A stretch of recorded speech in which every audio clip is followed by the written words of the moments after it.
All right, hello everybody, how's it going? Welcome to another episode of Hawkeye Pro Wrestling on TEW 2016. It is the fourth week in February. It is a pay-per-view week. And we will have Adrenaline and Breakout like usual, but also we will have Death Flag at the end of the week here as well. So I am pretty excited for all of that and getting all that done, and there's a lot of things on the horizon. And I really want to get to the Grand Prix because I've got so much stuff I've already made for the Grand Prix and like so much crap I've booked. And yeah, like I'm pretty much ready to go to actually book it at this point. It's pretty nice. So yeah, I've got like most of the booking done for that already and the graphics made and everything, so the sooner we get to that, I think it'll be great. And that's like 3 months of stuff where I already have like pretty much all the matches booked. I just got to add more crap in there. So there we go. All right. So yeah, we are on our way to Death Flag. We are in the final week. I think there's probably going to be a couple of things that might pop up this week. Not sure. I think most of the stuff that I'm big on having pop up is going to be maybe next week-ish. Within the next 2 weeks, there's going to be some pushing and shoving and getting things moving here. I mean, we're very, very close, so let me see here. So we are at Adrenaline. We still have made a decent amount of money, so that's good. Let me see if there's anything else. No, I'm pretty much I think I pretty much did all my shortlist stuff. And also all that. All right, let's see. DC Burr Gymnasium in the Mid-Atlantic region. Well, let's first see what this is happening. Kimberly, she lifted locker room, but when a silly game she created quickly became very popular backstage. I'll just leave that alone. Let's see. Midwest is probably one of my best bets, honestly, continuously. Like I said, if I want to try to make sure I make some money, just, book at least one show a week at the Sanctuary. Just sell that out, though. Kimberly, though.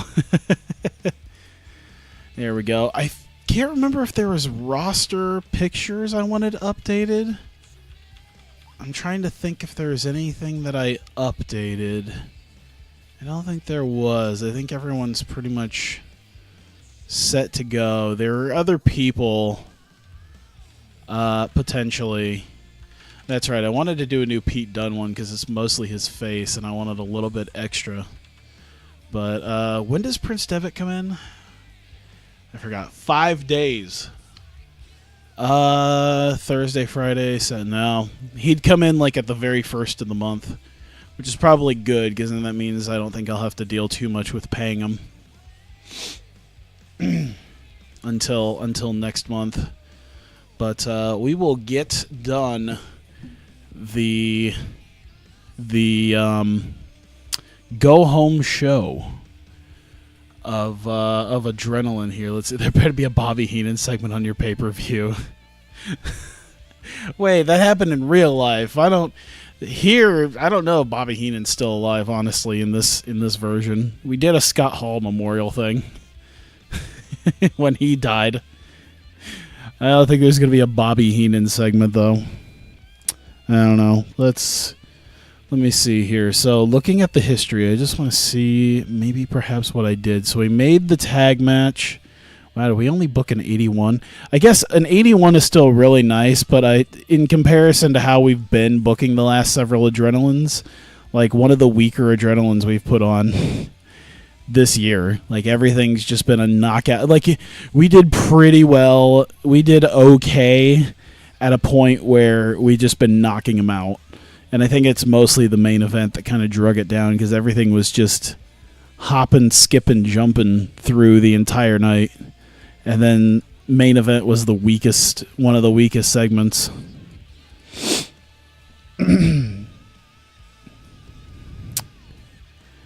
All right, so let me see here. We did that, okay.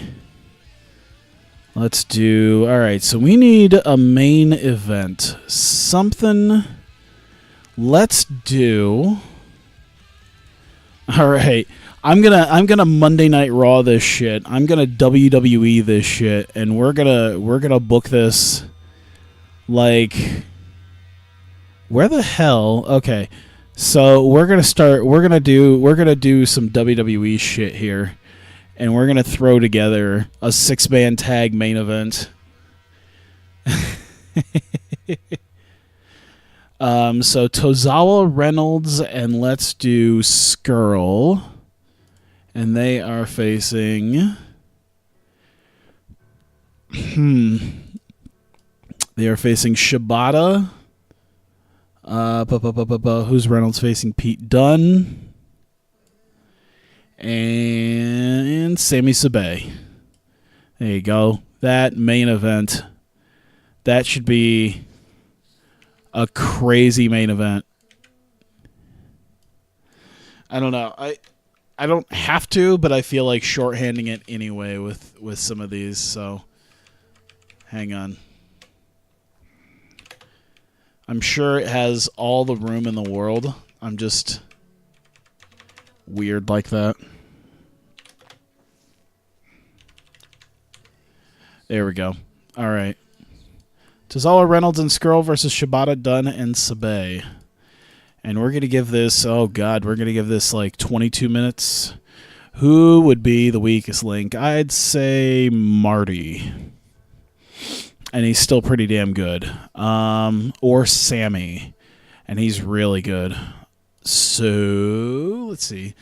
The Bill Watts theory, if in doubt, battle royal. When all else fails, 6-man tag. Hey, it's a good like, here's the guys in the main events. You know, here's the main 3 guys. You know, the main 3 feuds going on right now. Main event this shit. At the go home show. Hang on. Just throw them out there to do that, and we'll be, A-okay. So, let's see here. Oh, God, who should win this? Oh, you know what? Let's give Shibata the win. Shibata's going to get the win. I'm going to give this a storytelling vibe. I think this is going to be the one. Let's do open match, and should I call this one in the ring? Let's see, 84 psychology. We got an 84 and 82. I think he had like a 79. He should have, yeah, he has an 84, 81, and I think he had an 80, 78. All right, that should be fine. Let's give it a shot here. Let's call this one in the ring. Slow build it, and we're going to give it a decisive win. Who's going to eat the fall here between Tozawa, Reynolds, and Skrull? Oh, God. All signs point to Skrull, but I think I'm actually going to give Shibata the win over Tozawa. Tozawa's going to get pinned here. Shouldn't be a huge deal. There you go. So there's our main event. 6-man tag, Tozawa, Reynolds, and Skrull versus Shibata, Dunne, and Sabai. And, oh my God, you know what I should do? Didn't I have Tama Tonga fight last week, like defend the heavyweight title? Or did he not? He defeated Broken Matt Hardy. So, let's have him, maybe we could borrow someone from Developmental to come up and do like a one-night appearance. Huh. We can bring up Colby Carino, of all people, to face him. He actually might not be too bad. God, Ospreay. I could do Ospreay. Maybe I just wait. Maybe I just wait on the whole thing. Tommy End might be another one. He wouldn't be too bad. I wish I could just bring up Yuji Nagata for one match. It's like, yo, I know you're retired, but please face Tama. Maybe I could look at the local guys, see who's See who might pop out at me. Brent Albright. He's already retired. That sucks. Let's see. Buff Bagwell. Nah, you know what? Let's do... I'm going to give Tama Tonga, because he hasn't really defended his title, and he doesn't have to defend his title right now, but I have no idea who most of these people are. You're very much a Cornette guy. God, who should he take on? It doesn't even have to be particularly a title match, I guess. Toriano, that might actually be pretty good. Let's take out some of the top guys, and we'll see what we got. So we got Sanada, Takahashi. We might give Takahashi a shot. How about Adam Cole? We haven't given Adam Cole much of a... I mean, we've given him some decent matches. He didn't do great with Matt Cage, but he did great with Sammy. And then he did a great match with Matt Cage. So he did a 3-set with Matt Cage that turned out decent. It's just weird with that last match. So let's see how he works against Tama. Let's see where he would... 82 stamina, 55 psychology, so probably want to script it maybe. Alright, so obviously we're going to give Tama the win here. We're going to protect Adam Cole a little bit. We're going to, let's do, you know what, I'm just going to leave it kind of be, I guess. We're protecting Adam Cole a little bit, but other than that, still a decisive win, and I think we'll be good at that point. With that much here, Bobby Eaton would be a hell of a good road agent. Yeah, there are some names that I've floated around already as potential road agents. Hang on.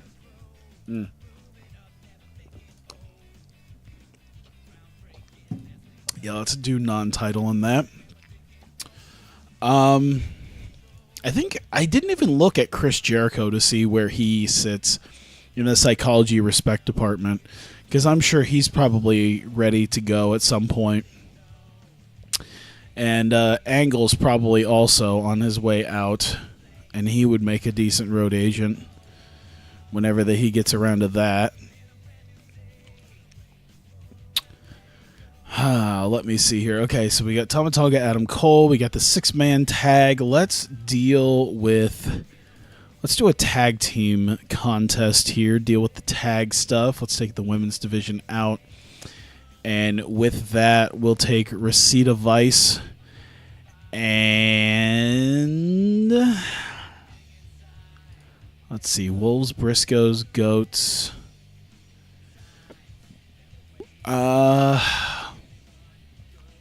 Bomb for Your Buck? Bomb for Your Buck might be a...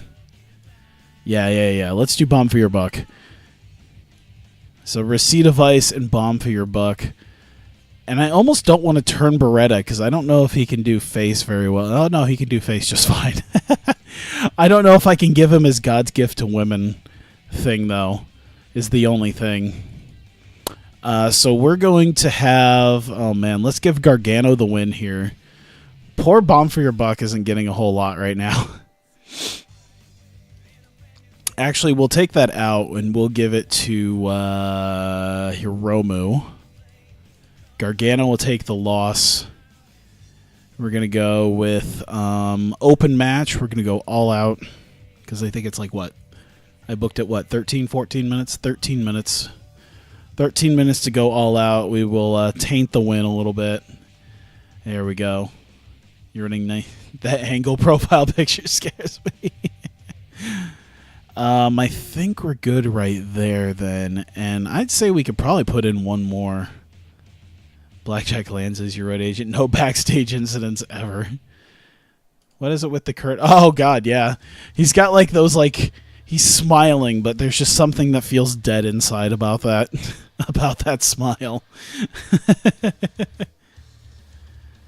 When was the last time I had Kenny Omega wrestle? It was probably just last week, wasn't it? Yes, it was. He was main eventing.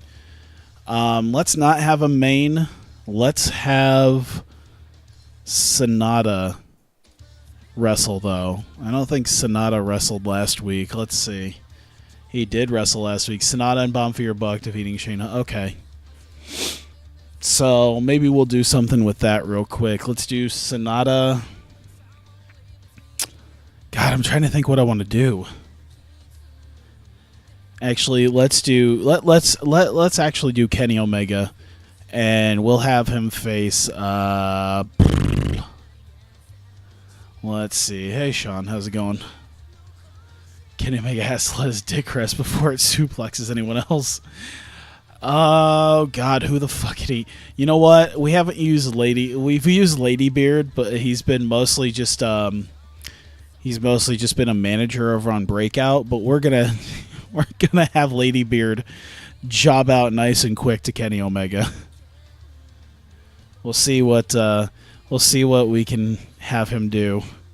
Poor Ladybeard is just, but he's far from fantastic though, so it's not like we're losing a ton here by not getting him in there.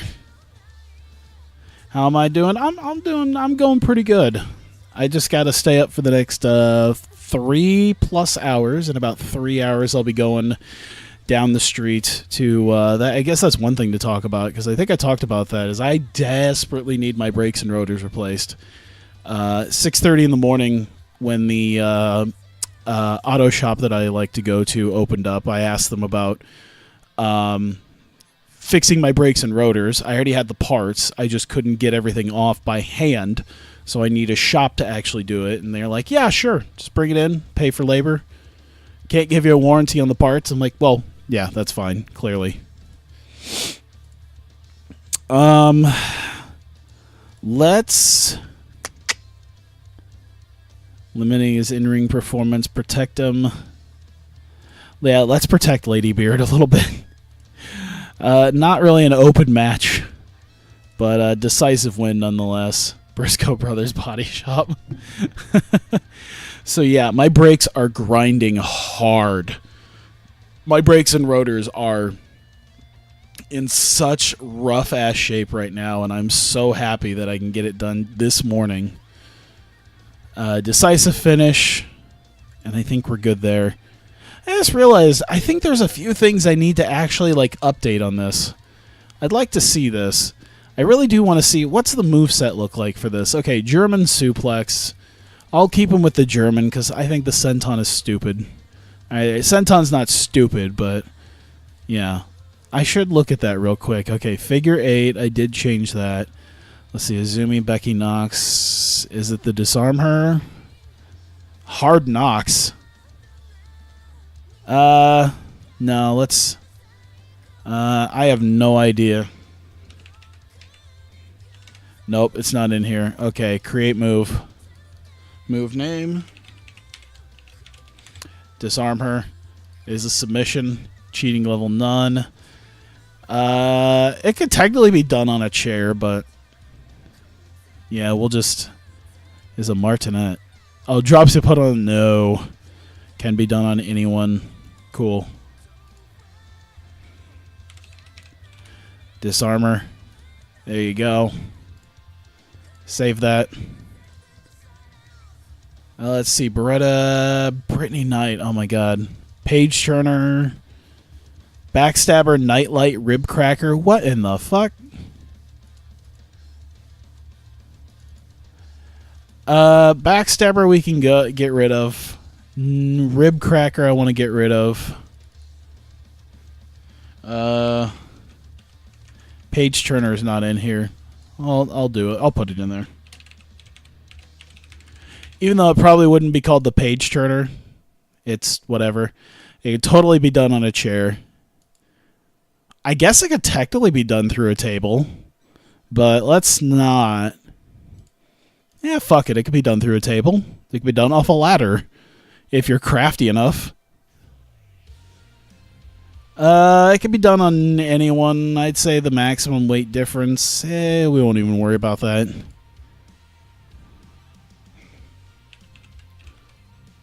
Whoops.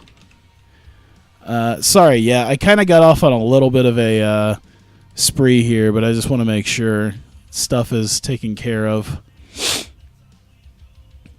Move set, Twist of Fate. Is Ice Pick in here? No, it's not. Fuck it. While we're doing this, Ice Pick, submission, can cause blood. Nah, not really. It can be done onto a chair, technically, even as a submission. But I won't deal with that too much. There we go. We'll put the Ice Pick in there. I know there's a couple of them that's like... Oh, crap. Hang on. No. Hang on. Remove that. And Ice Pick will be a secondary finisher. There you go. Sorry, I went off on a tangent here because I remember there were things I wanted to do to this. What's Jericho's? I assume it's Codebreaker, Walls of Jericho. Perfect. Davey, Evie. I can't remember what Evie's might be. Top Rope Splash. Not particularly, but we'll take it. Hiromu, Io, Jake J. That's right. He doesn't have the J Driller, does he? I mean, it's close enough. I'll just leave it as is. Havoc McKay. There was a couple of them I wanted to make sure I got in, and I'm trying to remember. All right, Diving Elbow Drop is in. Kana Lock, Kana Gun, Passion Clutch. Jesus Christ. We'll just leave that all in. Shibata, Shoot Headbutt. Can we do that? Is that in here? Is Shoot Headbutt in here? That's maybe not a good idea. That's right. I don't think they have the One-Winged Angel on here. No, they don't. Cross-Legged Fisherman Buster, not real. I mean, he kind of uses him. Kreutz Wrath is going to go to a secondary. So Kreutz Wrath is going to be secondary. And they don't have One-Winged Angel. Whoops. That's right. I still have Colby Corino, yes.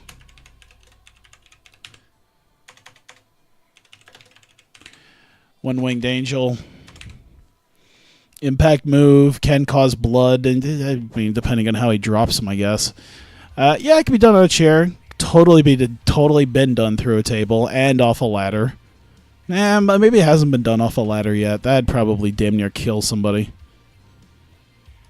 It practically is a martinet, but I'd say he's safe enough with it. We won't deal with that. Maximum weight difference, fuck it. It's Kenny Omega. He's done that shit to people well above his weight class. Here we go. Kimberly, Kurt Angle, Kushida, Lady Beard, Leva, Fisto. Let me see here. What else was there? Skrull. Graduate. Oh, yeah, the graduation. Shit, what the fuck is... Oh, it's the, Chicken Wing. Chicken Wing arm lock. There you go. Dobson Cage, Martinez Medium. Yeah, Nick Jackson. Nick Jackson's just flurry of super kicks. 450 splash works. Matthews, Pete Dunne. Oh shit, what's the name of his move? Ah, damn. Oh, what's the name of his move again? Oh, that's gonna kill me. Colby's future champion, Tanya. Ah, Bitter End. Just as soon as you had it, yes. I'd say it can cause blood. Definitely be done onto a chair, through a table, and if you're creative, it can be done on a ladder. It's been done both in and out of a ring. It can be done on pretty much anyone. There you go. Bitter End. There you go. Data saved successfully. Cool, alright. Devitt. Oh boy, what has he got? Brainbuster. Flying double stomp. I guess he does a brainbuster, but it's okay, boy. I'm just all right. Let's. Hang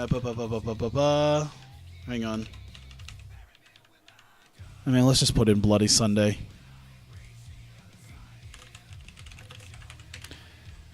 Bloody Sunday. Definitely impact.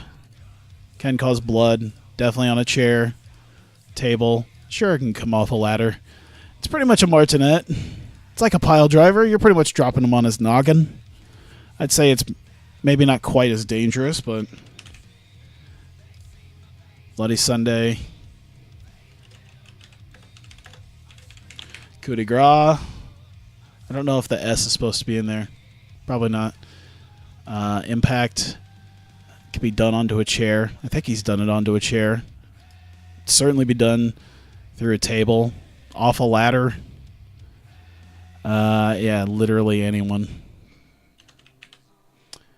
Coup de grace, there you go. Yeah, you're not late. Oh boy, what's he got? He's got Brainbuster. Okay, we're even just going to take out Brainbuster. And there is no Haluva kick, so I'll put it in there. Haluva kick, impact move. I can bust him open. Probably be done on a chair. Not really through a table or off a ladder. You're not head dumping him. Be done on anyone. There we go. We'll still give him that brainbuster though. Sonata, Shane Hollister. Yeah. Oh god, what was it called? It's technically God's Last Gift. I think he calls it like Suge's Last Gift, but we'll do God's Last Gift. There we go. Save that. Michaels Johnson. Tama Tonga is another one because I don't know why, but the head shrinker and Tonga twist just... I don't know. That just like gets me every time. Gun stun. Impact move. Yeah, it can cause blood. Chair, table, ladder. There you go. Gun stun, there we go. Shane's world famous Iowa leg lock. Oh yeah, that is right. He does do the Iowa leg lock. That is right. Fuck it, we'll do it. Is it in here? No, it's not. Alright. I don't know if you're joking, but that's actually... Yeah, submission. There we go. Oh no! There we go. Yano. Low blow roll up. Really? He's got different finishers? Ah, fuck it. Alright, I think we're good now. Uber finisher because he doesn't do it every match. That's actually a very good idea. Sami Sabe. Moveset. We'll take the Brainbuster off. And we'll make it an Uber finisher. There you go. Alright. Let's see. Remember when a spinning toe hold was a finisher? I remember like the OG wrestler movie. It was just like a drop kick was the big thing.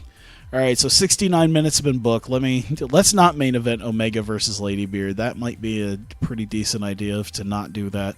All right, so we're spreading out the 1-on-1, 2-on-2, 3. Yeah. So we're spreading out the 1-on-1 and tag matches here. And I think we're pretty A-okay as far as that's concerned. All right, so let's get this. Let's get everything dealt with here. First off, what is this? Go bomb for your buck. All right, cool. All right, so let's do Kenny, Sonata, Hiromu, and Nick Jackson. He'll talk. Rest of you just stand around, look pretty. Harder if you're Nick Jackson, easier if you're Sonata.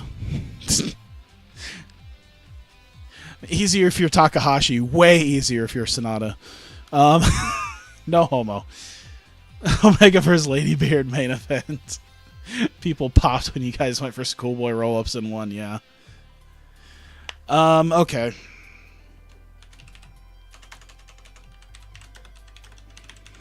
LIJ is out and Omega discusses... Hang on, I also want to make sure that even when I'm talking about this far away, you can still hear me pretty well because I need to kind of be able to look at what I'm doing when I'm typing. There we go. Move that down a little bit. Let's move this closer to my face, sorry. Omega discusses Death Flag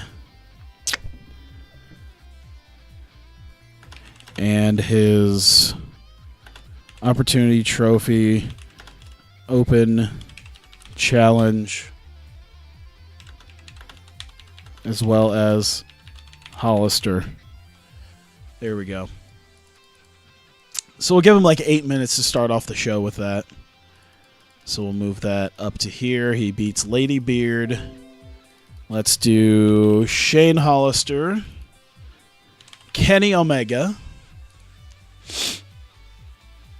and Sonata, and I guess Hiromu and Nick Jackson are still out there.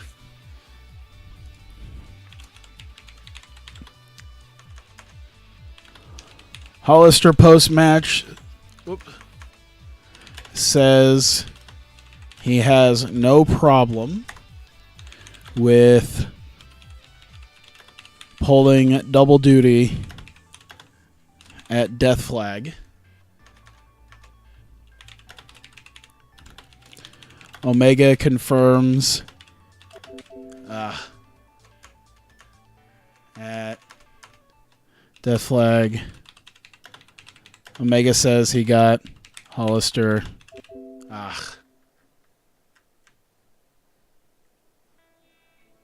Let's see. Sorry, I need to make sure I can make this work. Shane out. Whoops. Good Lord. Shane out. Says he has no problem pulling double duty. Omega says he got, oh my God,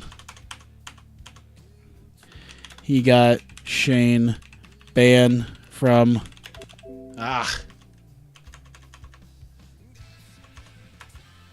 Omega has Shane banned from Challenge. There we go. That's what I needed. No homo nervously laughs. Hey, as a straight man, I am comfortable enough with my personal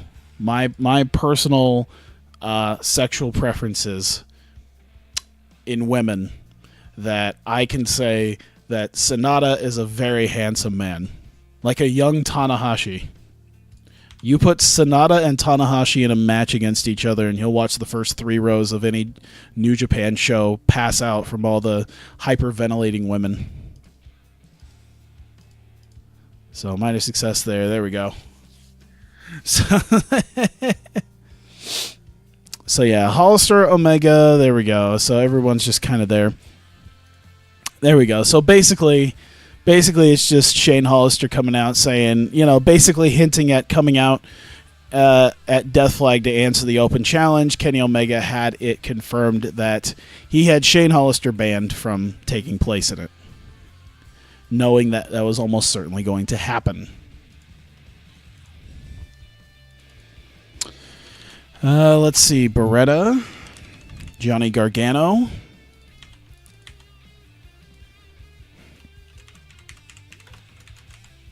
Receipt of Ice backstage says since Bomb Figure Buck are already out,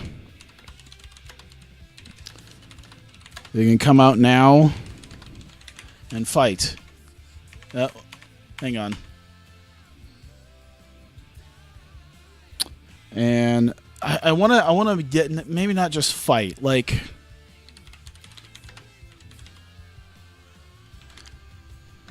secure their place. Secure their place. Sort of in the tag division. There you go. So, Hiromu's out there. Nick Jackson's out there. There you go. Boom. All right, receipt of ice bomb for your buck. So, it's just like boom, boom, boom, boom, boom, 18, 22, 26. Like the first 45 minutes are just one long, like there's just like 20 minutes of commercials after the first 45 minutes. Just nothing. Let me see here. All right, receipt of ice bomb for your buck. We gave Takahashi the victory. Gargano took the loss. All right. Let's see. Nick Jackson, Hiromu, and Johnny Gargano, and Beretta. Bomb for your buck. Hightail it after cheating as Vice. What are they going to do?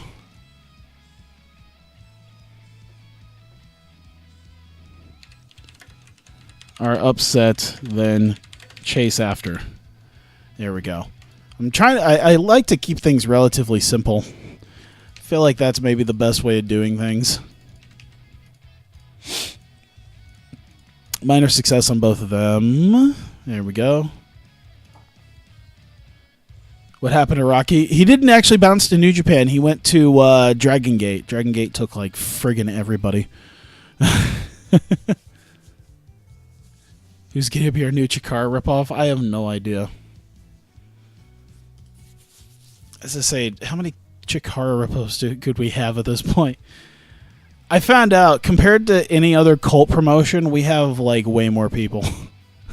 I'm not surprised, really, because we're running like 3 entirely separate divisions. We're running like the singles division with 2 titles. We're running an almost entirely separate tag division, an entirely separate women's division who have their own show. So, yeah.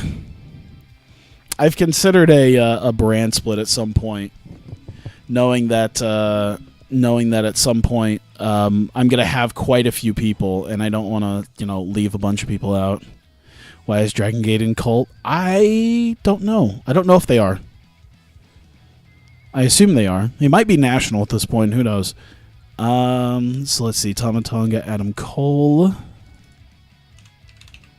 Tama Tonga. Adam Cole. Let's do entertainment and entertainment.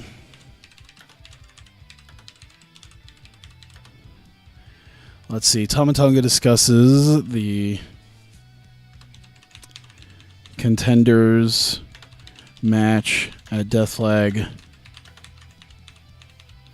Cole interrupts to challenge Tama. There we go.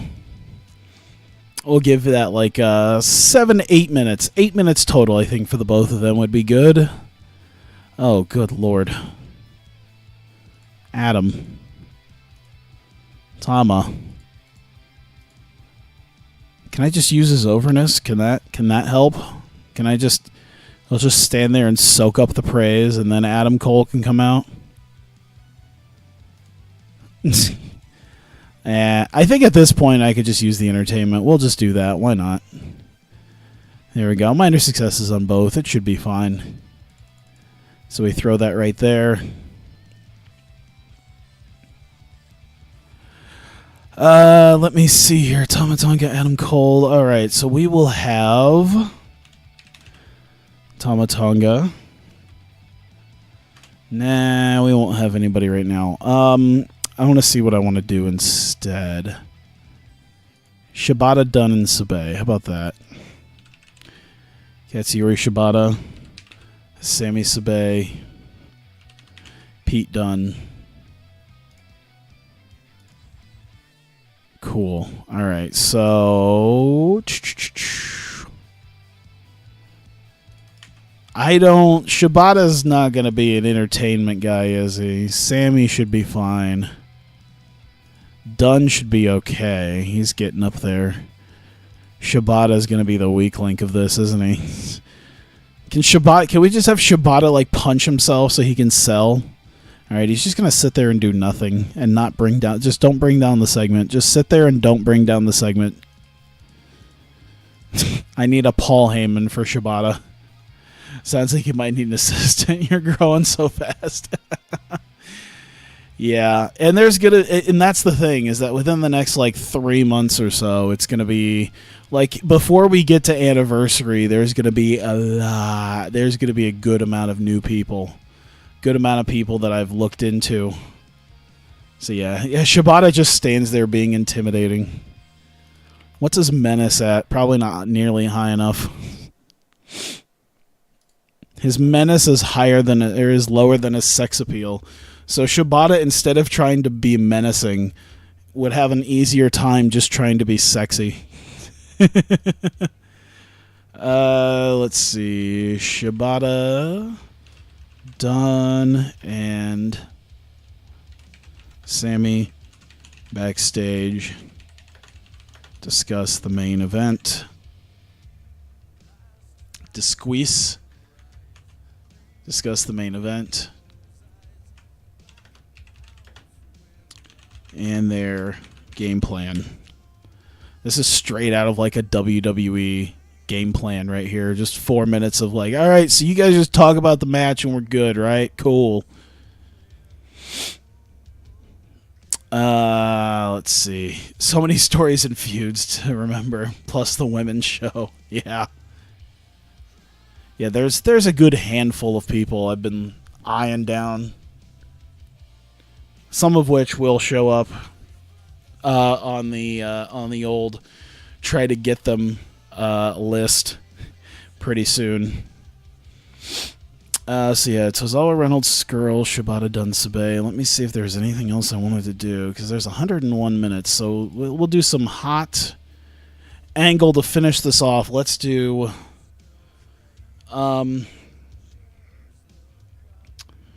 Akira. Hey, Tai2J. Let's do Shibata. Let's do Dunn. Let's do Reynolds. You know what? We'll throw Sammy in there as well, and we'll throw Marty Skrull. It's not going to be like a massive brawl, but it's going to be sort of like that. Okay, so who was getting the... Okay, oh God, who was getting the win? Shibata was getting the win over Tozawa. That's what it was. So, let's see. Post-match. Things break down. And the 6 break off into their pairs. And... faces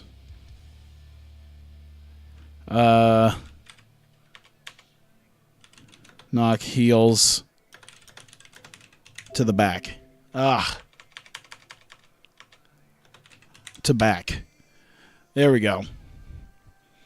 So it's kind of like the faces stand, like there's kind of a brawl, but eventually the faces get the ordeal here. So everyone's taking a bit of an injury risk on this one, but eventually we're going to send the people home a little bit happy with the faces standing tall.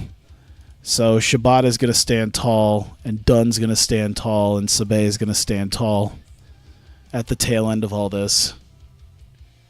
Tozawa and Shibata are like HPW's version of Kenny and Okada. Absolutely. Woke up in time to study and do homework before class. Nice. All right, so we got a few more bits to do segments with here. We did do Recidivize Bomb for Your Buck that had nothing to do with the 3 teams. With the 3 teams in the tag deal, so we will make this happen. let's see where we can go with this. All right, so let's do, what is the best way to get a bunch of guys together and keep things going? Because we didn't make that, we're making it official. Let's make it official with a 6-way contract signing. Yay! Oh boy. Can we just have Jericho and Angle just talk and just have none of the other guys talk? Jay's, I like Jay and I like Mark. I don't know why Mark is so low. I don't know. Maybe he just doesn't speak coherently enough for Fleisch. Davey and Eddie are not talkers. Wow. Okay. How is Davey fucking Richards better on the microphone and more charismatic than Mark Briscoe? Are we serious? Eddie, I can kind of give it to. Davey, we're stretching it. We're stretching it now. There we go. Team Jericho. To make Goat's name like Jericho. Nah, I wanted to give it something good. So Jericho calling himself a goat, and then Angle being, both of them being kind of goats in their own right. being greatest guys. Yeah, more so than Zayn and Owens. They will fight forever. Okay, let's see. 3-way tag dance, contract signing. Whoops. Oh, who is going to get hurt worse in this? Oh man. Who's gonna go through what? All right. Sees Wolves put through the table by Briscoes as Goats slink away. There you go. And we'll give this like 10 minutes. Brother Ray's gonna be out there because we need someone official to be out there. There we go.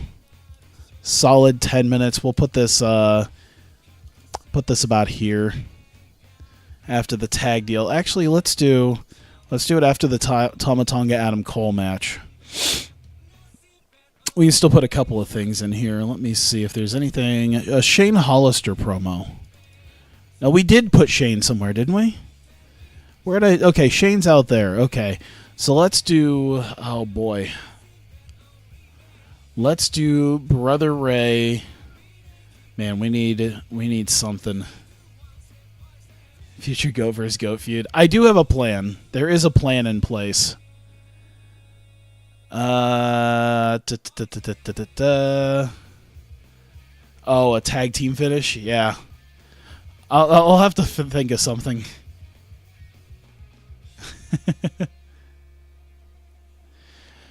God, what do I want? What do I want this to... I'm trying to think how I want this to be. We did Skrull Sabay, we did the tag thing, we did Duns Reynolds, we did Tozawa Shibata. Alright, I think Brother Ray. Let's do... I know there's...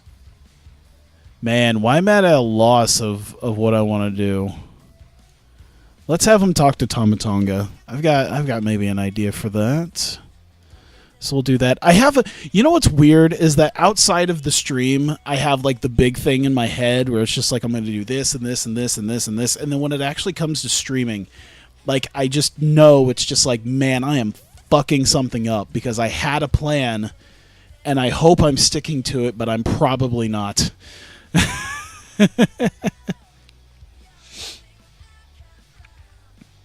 So yeah, he talks to Tama Tonga. Ray warns Tama about Blackout and says he may not be prepared for Reynolds if he does win. And you know what? Since since he was sort of aligned with Alex Reynolds, he may not be prepared for Reynolds when he wins. When he wins. There you go. We'll put this like... you know what? We'll put this a little bit farther out. We'll put that like right there. And let me see here. I could still do like one little 3-minute segment. I'm trying to see if there's anything else I want to put in here. This might be just about it, honestly, as far as that's concerned. I'm trying to think. Who haven't I used? I haven't used Shelly. Oh, I haven't put in Shelly or Kushida at all. We could do that. Yano, Cage. Dude, I've nearly used... But if you do look at it, I've nearly used everyone that's physically on my men's roster. That is actually quite interesting to know. That with the exception of, like, the Time Splitters, Hardy, Yano, and Cage. But yeah, we should probably do something with the Time Splitters. They are the tag champs. This is what happens when I can, you know, book down my, like... I mean, Yano's totally still around. We're gonna have him there. I do have a plan for Yano at Death Flag. I will say that. Yano is booked for Death Flag. Now, whether or not it's maybe a pre-show match remains to be seen, but... Actually, you know what? We'll put him in this backstage segment with Shelly and Kushida because he will help bring that segment up a little bit. A little bit. I don't think either one of them... Yeah, they do all right.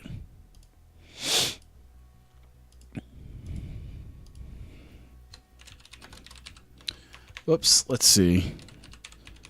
Time Splitters promo about the three-way tag dance. Yano interrupts to shill DVDs. he just photobombs their just video bombs their promo. Just shows up. Like he's not even like since he's still technically part of New Japan. Perfect. So we'll put that like up over here, and there you go. 125 full minutes. I'm basically better at managing a roster than WWE, making sure everyone's being on air. Yeah, like if they're not on air, then there's generally a reason why they're not on. Cage, it's not really a thing that I don't have anything for him. It's that I'm, I guess I don't have too much for him right this second. And he's a lower mid-card guy, and I think he was just on last week. Yeah, he was just there last week. Broken Matt Hardy is being kept off on purpose. There are reasons that you probably won't get into until next week. But Broken Matt Hardy's left off for a reason. Oh, hot start. Oh, my God. Please tell me that the main event is going to help keep this show afloat. Get a young lion to train, teach them how to cheat, and be the next Gen Yano. Someone who could work. Matt Cage, there we go. Or Colby Carino. I'll bring up Colby Carino. All right, so LIJ is out to start off the show. Omega discussing Death Flag. Of course, Sonata will have a match against Shane Hollister.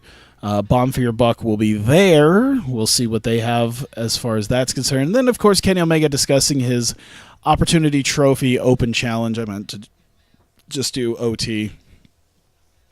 Runs down Shane Hollister a bit since he is facing Sonata. And, yeah. And away we go to... Actually, damn. Kenny Omega actually pulled a 64 out of Ladybeard. I'd say that's pretty good. That's only slightly worse than what we got out of Broken Matt Hardy versus The Undertaker. I gotta say, that's actually Yeah, Sonata did well standing still doing nothing. Kenny Omega lifted Lady Beard to a 64. That's what happened here. But he one-winged angel the shit out of Lady Beard and beats him in just under 8 minutes. And so they celebrate in the ring. Shane Hollister comes out. He says, he has a match with Sonata at Death Flag. However, he has no problem pulling double duty if Kenny Omega is really going to put his Opportunity Trophy on the line at Death Flag in an open challenge. Basically foreshadowing that he would want to challenge for him. Kenny Omega at least lets him know that he talked to Brother Ray, and Shane Hollister will be not allowed to challenge for the Opportunity Trophy, knowing that it was maybe a foregone conclusion. It has been made certain that Shane Hollister will not be allowed to challenge for it. Larry Beard carried Kenny so hard. Still very hot, very nice. Receipt of Ice are backstage. Bomb for Your Buck since Bomb for Your Buck are already out, they have no problem coming out now and securing their place in the tag team division. They haven't been around for more than probably about 2-3 weeks right now, but they are more than willing to come out here and face Takahashi and Nick Jackson now, since they want to sit there and jaw jack and do whatever. The odd face heel combination is still, I think, what's keeping some of this down, because if you look at that's a bunch of 40s, 80s. Yeah, the odd face heel combination. I need to start transitioning Beretta to just straight face, because now we had the heel Beretta with Rocky Romero, but now we can turn him face a little bit with Gargano. So after some cheating, Bomb for Your Buck Takahashi rolls up Johnny Gargano and gets a cheap win over Receipt of Ice, as Bomb for Your Buck gets a little bit of that momentum back that they've been desperately needing. And Receipt of Ice taking a loss there, but they've been doing pretty hot for the last few weeks, so that's more than okay, I believe. Bomb for Your Buck hightail it post-match. They got the cheap win. Receipt of Ice are quite upset about that. And Bomb for Your Buck hightail it to the back with Receipt of Ice sort of in tow. And we go also to the back where the Time Splitters are at, and they weigh in on the tag dance situation, as well as the other tag teams in the division, and talking about how in just a short amount of time, reuniting once again. They are, the tag champions. They weren't around for that long in comparison, and are the tag champs. And as they're cutting this promo, Toriano comes in to shill his DVDs. I like how serious Kushida and Alex Shelley look, and then there's just Toriano, just, hey! DVD! But yeah, so he shills his DVDs, and that's pretty much the end of that there. Tama Tonga coming out, discusses the contenders match, of course, between Alex Reynolds and Pete Dunne. One of those men will challenge Tama Tonga. And Adam Cole comes to interrupt him, and he's decided to throw down his own challenge. On Tama Tonga. You buy DVD. And so that takes care of that, and now that leads to Tama Tonga, Adam Cole. Fantastic. Tama Tonga, 11 points higher, so he basically carried Adam Cole up to that match. And, so hit him with a gun stun, beat him in about 18 minutes. A very solid match between the two of them, showcasing that, yes, Adam Cole is very good, and once we start putting him up a little bit more, it'll definitely work out for the better here. Yeah, gun stun debut. Yeah, that's kind of how we debut it, is the guns with the gun stun. No more head shrinker or Tongan twist. He's using the gun stun out of nowhere. Holy shit. That's exactly what oh my god. By the way, I fully give all the credit to Jericho, Angle, and Brother Ray for this. Why is it that contract signing segments are the best things that I do? It's always the stupidest thing, because it was the contract signing segment, and then there was the This Is Your Life segment. Just Jericho and Angle are truly the GOATs when they're coming out with just these 99 and 100 segments consistently. Jesus. The announcing done by Joey Styles. It really says something when the thing that pulls this segment down is the 90 overall announcing, is the 90 announcing by Joey Styles and the 95 color by Shawn Michaels. Styles is a 90 play-by-play. Shawn Michaels is a 95 color, and that's what brought it down. Yeah, by the way, Joey and HBK is a fantastic pairing. It's great. Eddie Edwards performed poorly. I'm shocked. It deserved better announcing and better color commentary. The fuck do you think I got Joey fucking Styles calling this shit. Brother Ray was a real star in this segment. Oh my god. Yeah, who knows what... Oh my god. Joey and HBK actually would probably turn out to be a really good pairing. Can you imagine Joey just being like, man, you work with the WWE, and guess what? They mock God! Michaels, they mock God? They mock God! Oh my goodness! How dare they mock God? This is a controversy. It would actually probably work out better than anyone would imagine. Because how dare anyone mock God? How dare you be 91 announcing Joey? Meltzer's still roasting you even though it's a 99. Oh my god, did someone say God? I know, they mocked it. They mocked it?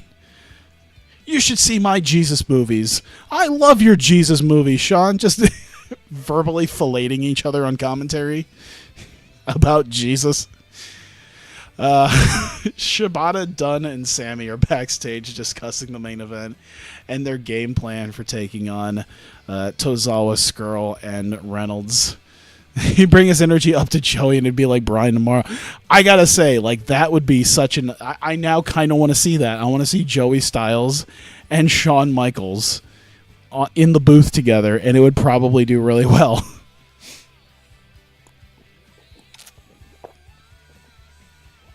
I feel like it might do better than you would imagine. Either way, hot segments. Oh my god. Brother Ray is back in his office, calls the heavyweight champion, talks about Blackout, which of course that'll be the next time that Tama Tonga defends his title, and says that he may not be prepared for Reynolds when he wins. Of course, Brother Ray has already been a longtime ally of Alex Reynolds and is, of course, pulling for Alex Reynolds in this.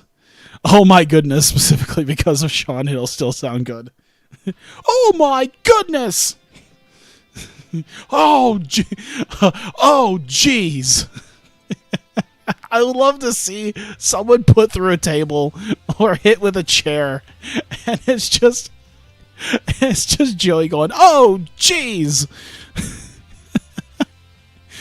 Either way, Brother Ray is warning Tama Tonga he may not be prepared for Alex Reynolds. Jeez Louise. Oh, fantastic. Marty Scurll, the only one that really pulled this whole thing down. The weak link. How dare he be a weak link of a 73? Alex Reynolds was the next one. I want to see who... Okay, so it goes Scurll, Reynolds, Dunn, Sabe, Tozawa, Shibata. Jesus. Oh my god. Holy shit, Joey, look at that.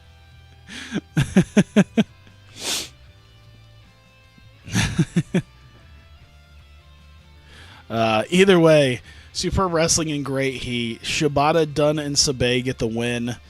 In 22 minutes, Shibata, with a cross arm breaker, taps out Akira Tozawa in the 6-man tag. Does extremely well. And we finally have an official win of Shibata over Tozawa, leading into Death Flag. This time it'll be a one-on-one with the TV title on the line. Of course, Dunn getting a little bit of a one-upsmanship over Reynolds, and Sammy over Skrull. And they did it very well with this. God damn. So things break down after the match. All of these guys don't like each other. They break off into their respective pairs, of course. Tozawa on Shibata, Dunn on Reynolds, Sammy on Skrull. And eventually the faces knock back the heels. and the heels start retreating up the ramp. The faces are daring them to come back into the ring, and the fans are going fucking ballistic. Like, just, if it's a 100, I'm imagining like it's some sort of stone cold pop for the faces in the ring. Holy shit, this is what it means to have a hot product. Oh my god. So yeah, we end the show with Tozawa, Reynolds, and Skrull retreating up the ramp as Shibata, Dunn, and Sammy stand tall in the middle of the ring. People are going crazy, and that is the end of the show. I used Adam Cole and Marty Skrull far too much on the show. I need to bring them up a little bit. You've never seen a 100 on this game before? I've done it a few times now. Never on a match yet, but I've done I think now I've probably done about 6 or 7 100 segments at this point. I'll never forget the This Is Your Life segment I did with Chris Jericho and Kurt Angle doing, or Your Life Was, I think is what we called it for the parody. Jericho and Angle doing a This Is Your Life segment, getting a 100, just the best thing ever. If I had the foresight to do that, I totally would have gotten Karen and Jeff Jarrett for one night. 0.72. This is why we have over 500,000 people watching us. 542,000 people watching. Jesus Christ. So yeah, that's good. We needed that little bump up right there. Of course, our momentum's starting to go down a little bit. Prestige is going up and up. We got some money, and now we're on Thursday. Jesus Christ, that was an hour to book that. To be fair, this will be much less because it's only an hour-long show. Where is, by the way, we were talking about Dragon Gate. Where the hell is Dragon Gate, by the way? Yeah, Company Wars. Where is Dragon Gate? Is national. Okay, so they're not cult anymore. They are officially national. And yeah, they have no England presence, but yeah, they are basically. Look at this. Okay, so 75s and 74s. I would like to know. They are about as popular in Japan as WWE is anywhere. Which, honestly, if you've seen some Dragon Gate events, isn't the most absurd thing. It isn't the craziest thing in the world.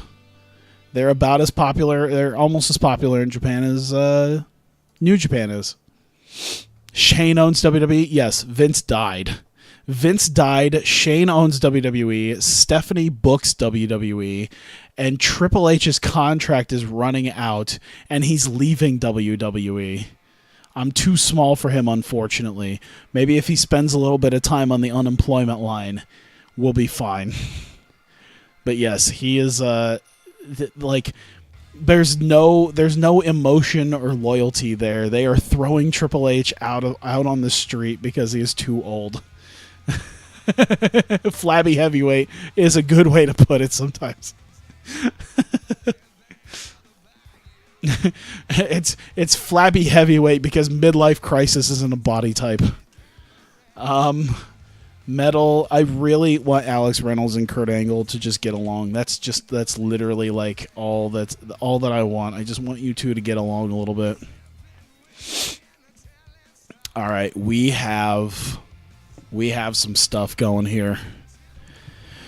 Okay, we have Breakout, and they booked the Sanctuary already, so we will just do it that way.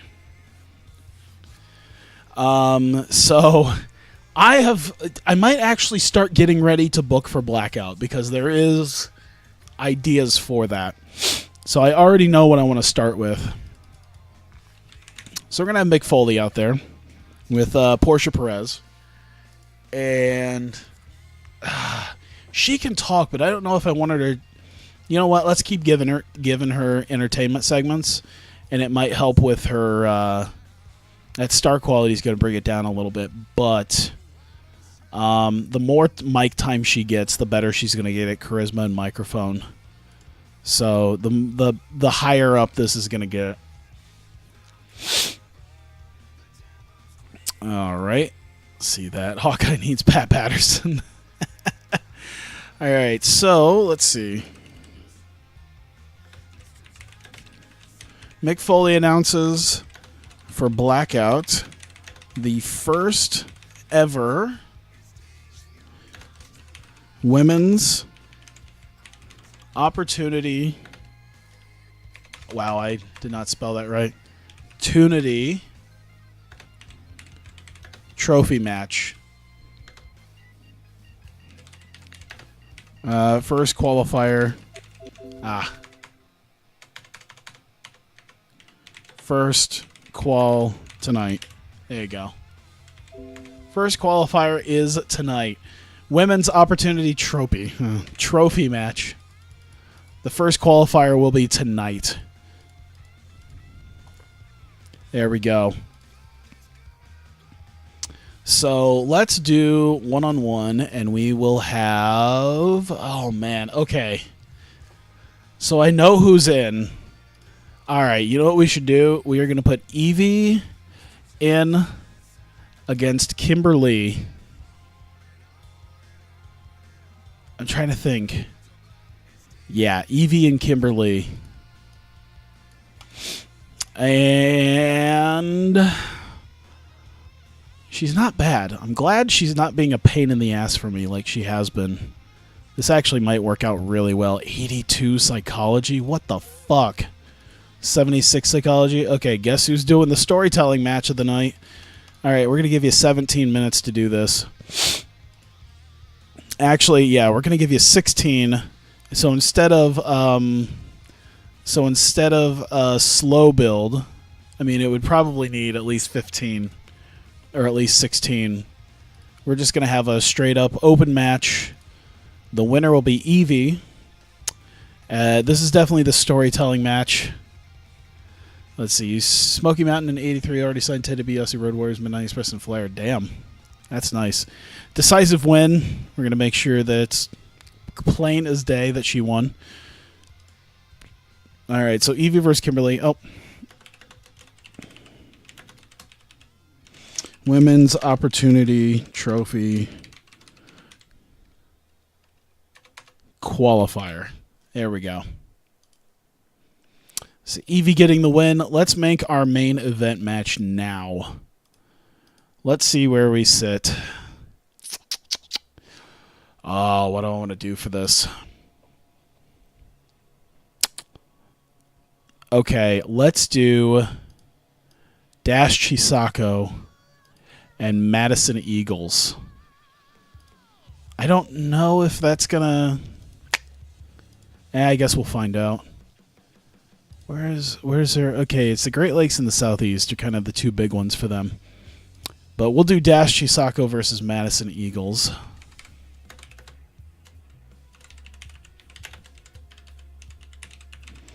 Women's Opportunity Trophy qualifier.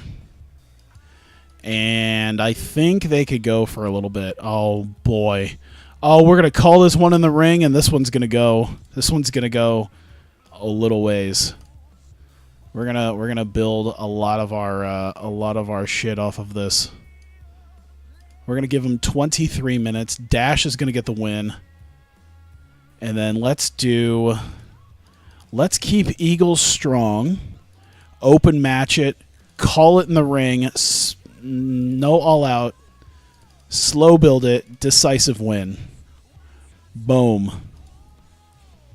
51 minutes is already booked. 28, 25, and 18. Let's see, 35. It might go a little bit more than what they... No, 43, 43. All right, let's take a minute off of this. I think we're good.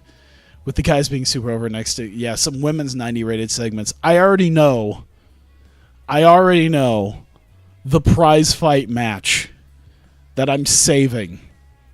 I'm saving the prize fight match. You can probably already guess the prize fight match in Hawkeye Pro. That will eventually happen, but I'm doing it on a big show. Like, I'm probably going to try to hold it off for Grand Prix. I'm probably going to try to hold it off for then. But yeah, I'm holding off. But I've already got my like my Brock versus Joe or my Brock versus Braun, like that big match already. Lady Bear versus Colby Carino. Exactly.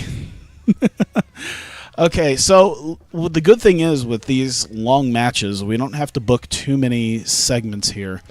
So this is mostly just going to be chit-chat with some of these people.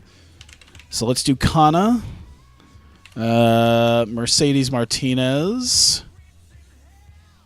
Let me see here. Spoiler alert. Lady Beard wins. Lady Beard going over Colby Corino wouldn't be a huge deal, though.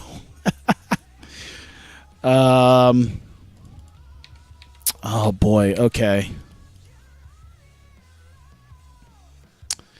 Let's Paul Heyman versus Kyrie.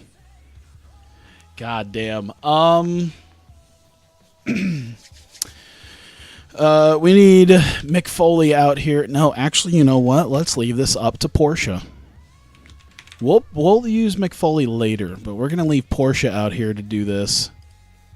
We're gonna do success on both, but an injury risk.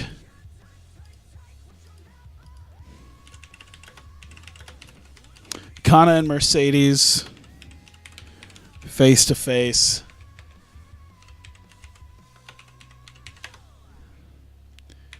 Leads to slight altercation, then a back off. There you go.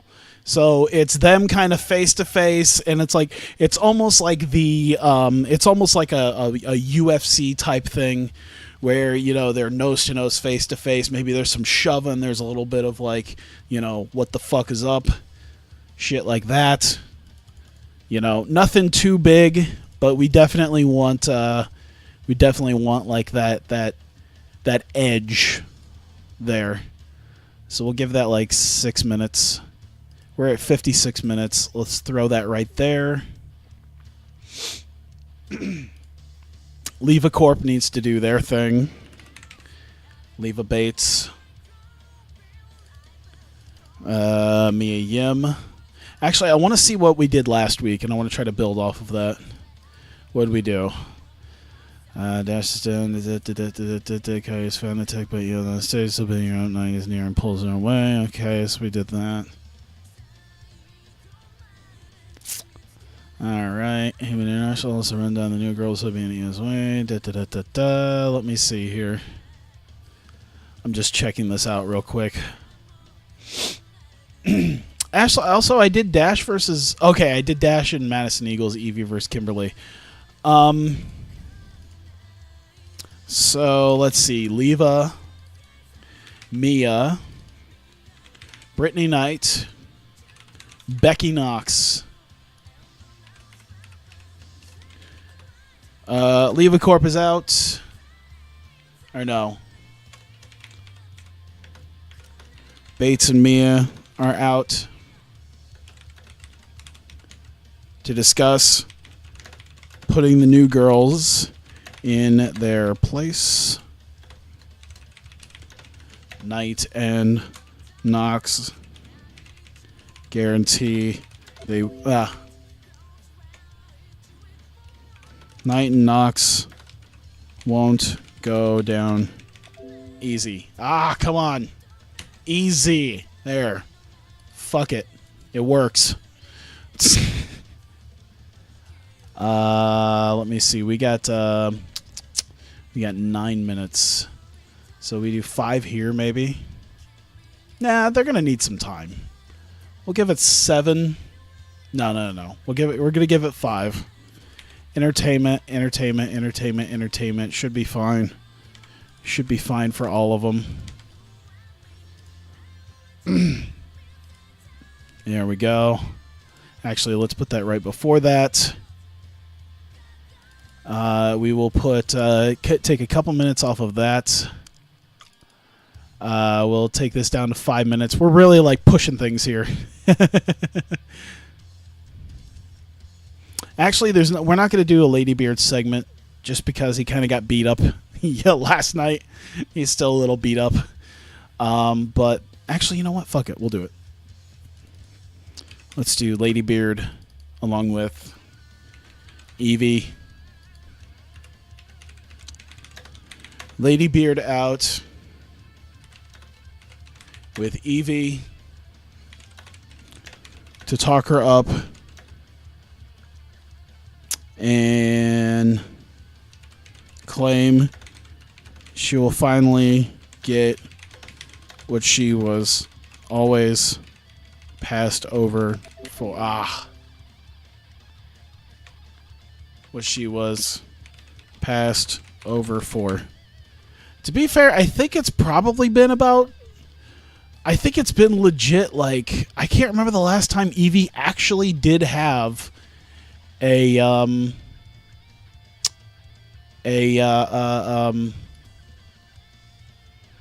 bit. I don't remember the last title match she had, besides maybe that match against Dash, when Dash was still champion. And good lord, that was literally almost 2 years ago. So it might have been almost 2 years since she's actually had a title match. I think Evie might be able to help. Yeah, Evie could probably help bring this up a little bit. There we go. Success on both. So we're going to keep them. We're going to keep their momentum rolling. And then, oh man, how do I want to do this?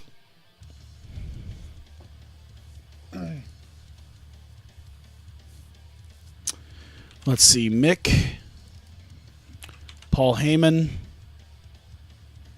Paul Heyman's got to do something with Mick. Io Shirai. See, Ashley Flair. Flair is backstage. Runs into Io,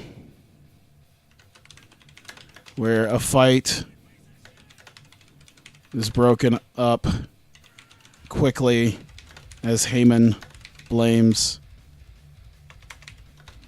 Mick.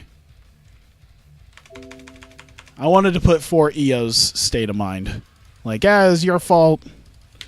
Let's see. Entertainment. This should be quite well. So, low and low. Minor success. There we go. 160. Oh, no.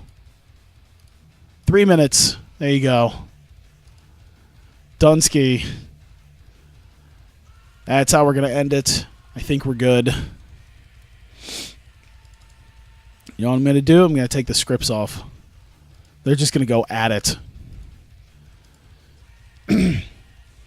All right. I think we're good to go then. I feel like I'm using much less women than I am men. There's a lot more women that I'm not using. You know what I'm going to do? Just for shits and giggles, I'm going to do a six woman tag in the pre-show to give some women the opportunity to really like get some opportunity to do something. Oh god, let's see. Nakajima, Hamada, and Kairi are gonna do quite well, I think. We need Havoc.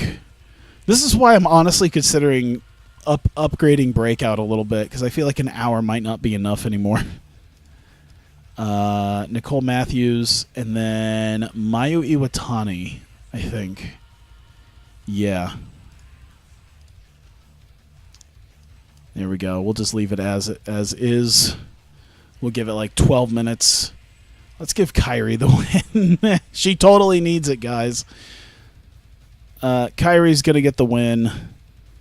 And then open match. And decisive win. I think we're good. Start people off hot. We can get a good idea of where people sit in the... once again, where people sit in the wrestling department with some of them. They may allow an additional 30 minutes. Yeah, I might add on another 30 minutes to the... I might add it on to be a 90-minute show at some point very soon. We'll see when we get there. Because, like we just have 2 matches. They're 2 big matches, so it's pretty nice. So, there we go. All right, let's see where we sit here. Wow, okay, actually, Kairi's solid, Hamada is solid, Iwatani is solid. Those are things I already knew. Nicole Matthews is getting up there because I think she was in the 40s. Nakajima's getting up there because she was also in the 40s. I think a lot of it has to do with their popularity as well. Because even though it's more performance than popularity based, I do think popularity still does play a part in it. So, and Jessica Havoc is doing pretty well too. So cool. Solid match actually for a pre-show opener. Mick Foley starting off the show, announces for Blackout. Mick Foley came across well. This angle got the crowd hotter. Damn. So Mick Foley comes out to announce for Blackout the first ever Women's Opportunity Trophy match, and the first 2 qualifying matches will be tonight at Breakout. And we will start that off. Lady Beard coming out. He suffered a little bit of a loss to Kenny Omega last night at Adrenaline, but he's back out to talk up Evie, and so they have their little back and forth bit, and claim that it's been nearly 2 years since Evie had a women's championship match. To the best of my ability, that's what it was, because I think literally the last time Evie had a women's title match, it was still TEW 2013. I think. But yeah, Lady Beard saying that she'll finally get what she was always passed over for in the last 2 years with all these new people, and Evie will get hers. And so we have Evie versus Kimberly that does pretty well. They did better than it felt like it could have been. 68's not bad. They're both okay. They're both pretty okay. So a solid match between them. Hang on, my lips are getting really dry.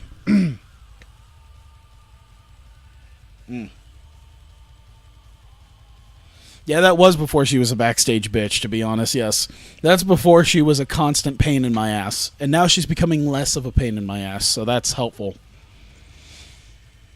So either way, a 68, Evie beating Kimberly, and she is the first official participant in the Women's Opportunity Trophy ladder match at Blackout. There are 5 more spots to be filled. It will be 6 women for this, so we have 1 spot already filled with Evie. Leva Bates and Mia Yim are coming out, of course. Kimberly, I would assume maybe there's a commercial in between. Let's just imagine.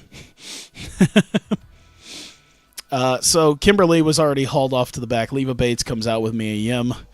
Already sort of disappointed, but she's already kind of labeled Mia Yim as her new right-hand woman because of this. And they come out to discuss putting the new girls in their place, of course, that being Brittany Knight and Becky Knox. Ashley Flair also being a part of that. She would like to put the new girls in their place and is more than happy to do that at Death Flag with the tag match. Brittany Knight and Becky Knox come out to let them know that they will not go down easy, and if Leva Bates really wants to put them in their place, she is going to have to work her ass off to do it. Almost as if you reward good behavior, yeah. And then we get Portia Perez coming out, the assistant to Mick Foley, doing a face-to-face with Kana and Mercedes Martinez. They kind of jaw-jack at each other for just a little bit before there's a slight altercation, not really like punches and stuff thrown, but a lot of shoves, a lot of shoves and a lot of yelling at one another, and a lot of like staring each other down on intimidation. And they're kind of separated, and there's a back off, and we will have Kana and Mercedes Martinez at Death Flag. Pretty well. Portia Perez is very underwhelming. Fuck. I kind of knew that was going to happen too. Like, her entertainment skill is not as good as Kana and Mercedes Martinez selling skills. Damn, son. Okay, that's pretty much what I thought it was going to be. 88 for Dash. Holy fuckaroni. 88. That is, we are talking Tozawa Shibata levels with Dash. So tonight's main event, Dash Chisako versus Madison Eagles in a Opportunity Trophy qualifier. Dash in 22 and a half minutes getting the win over Madison Eagles. She basically carried Madison Eagles to that. And Dash, with her win, becomes the second woman eligible for the Hawkeye or the 6-woman Opportunity Trophy ladder match at Blackout. So now 2 spots are filled with Evie and Dash, and 4 more spots will be filled. So because the women aren't like doing amazing, yeah, they aren't doing amazing. The commentary helps here.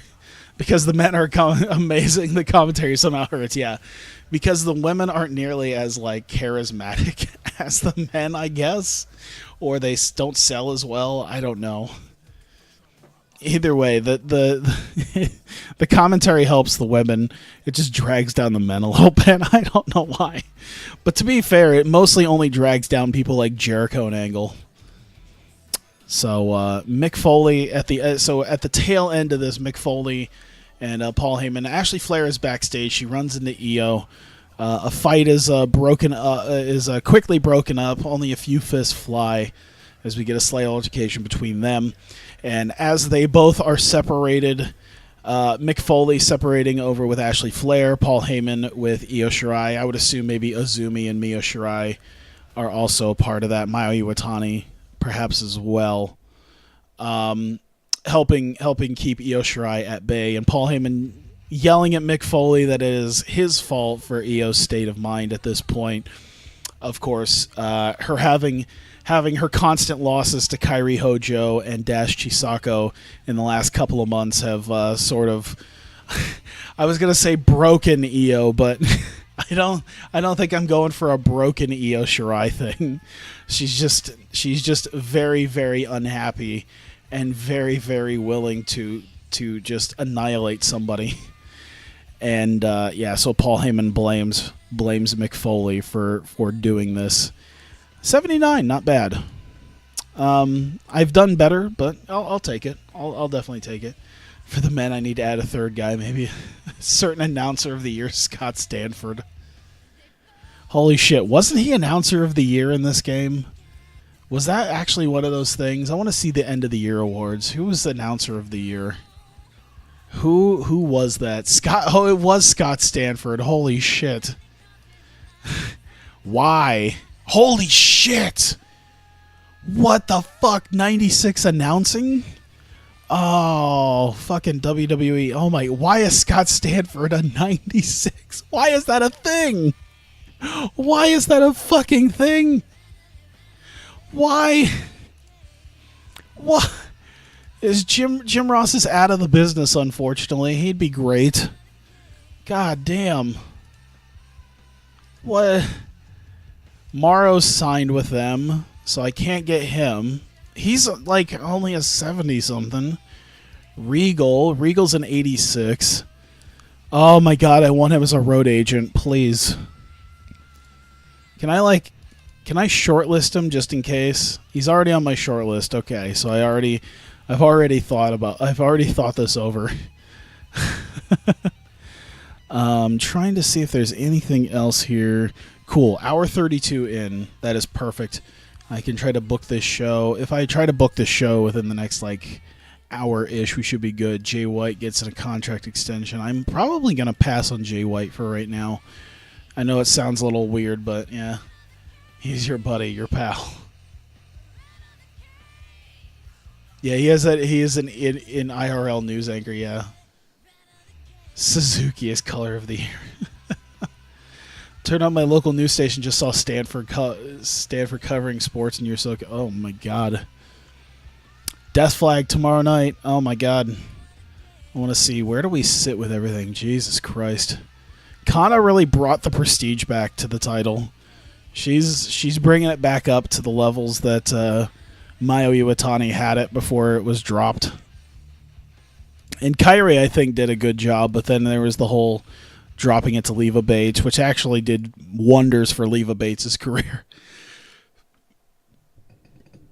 Yeah, I didn't drop everything too much. Let me see. Anything left I wanted to do? I think we're good. What program did I use to make those belts? Photoshop.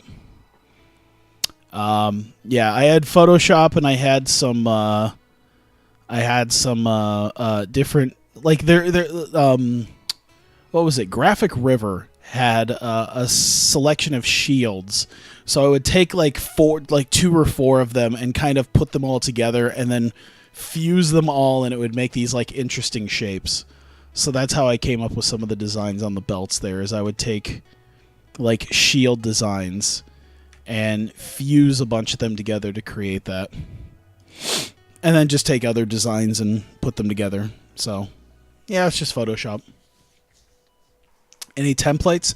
Probably at Grey Dog. Grey Dog's forums, I think that's where I got it, was belt templates. The people who make the better belt templates than I do, because I just throw shit together. The ones who actually do that shit. Who actually do that shit for other people and are willing to do that. Pretty sure there was templates there, just blank belts. Let's see. All right. Hey, look at that. We now have Jessie McKay. That's good. It's kind of weird just how like skilled she is. She could turn out to be perhaps one of my stars very quickly. Like, she's not great right this second, but she could easily be that very quickly. Oh god, I forgot I gave her the simpleton gimmick. Jessie McKay needs a position on the roster. Gee, I wonder where I'm going to put her. There you go. Beretta has morale issues. All right, no more morale issues, okay? There you go. All right, Beretta has no more morale issues. Oh, what was it I was going to do? All right, Child Companies roster. Osprey. Come here, buddy. All right. Welcome to the main roster, buddy. What type of foreshadowing could that potentially be? Death Flag is tonight. The momentum's going down, but the prestige is going up, so that's at least... Oh, God, Jesse McFestus. I think you made that joke in the last one, so... that does make all the sense. Oh, God, we're making some good money. We're making some good money now. Jesus, okay, we're starting to get it together. As long as we're in a place of being able to do some good houses. I don't know where we're gonna put our where we're gonna do everything, but I want to see where everyone kind of sits in that. Okay, we're doing pretty well. I could go to England at some point. Probably do a decent house somewhere there. Not your joke, but a golden one. It was like someone made that joke last week. I remember that. I remember hearing Jessie McFestus. She's going to be a star. Oh, wait, she's a simpleton. A star.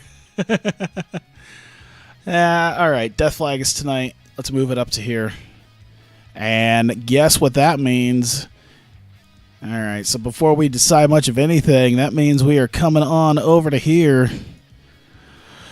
All right, let's see here. Oh God, I want to do this properly. All right, so I've been working with some stuff, so let's do this. First off, we are starting out tonight is Hawkeye Pro Wrestling presents Death Flag, our February pay-per-view, 1 month before Blackout, and we've got a serious amount of great matches coming to you tonight at Death Flag.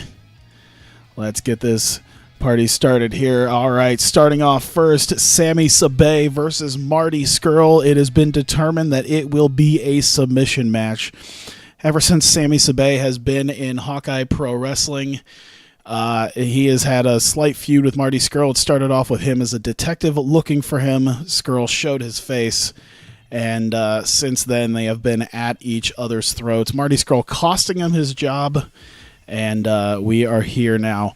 And it's been back and forth between these guys with the wins, and we'll see if tonight ends it with a submission match. One of these men must tap out.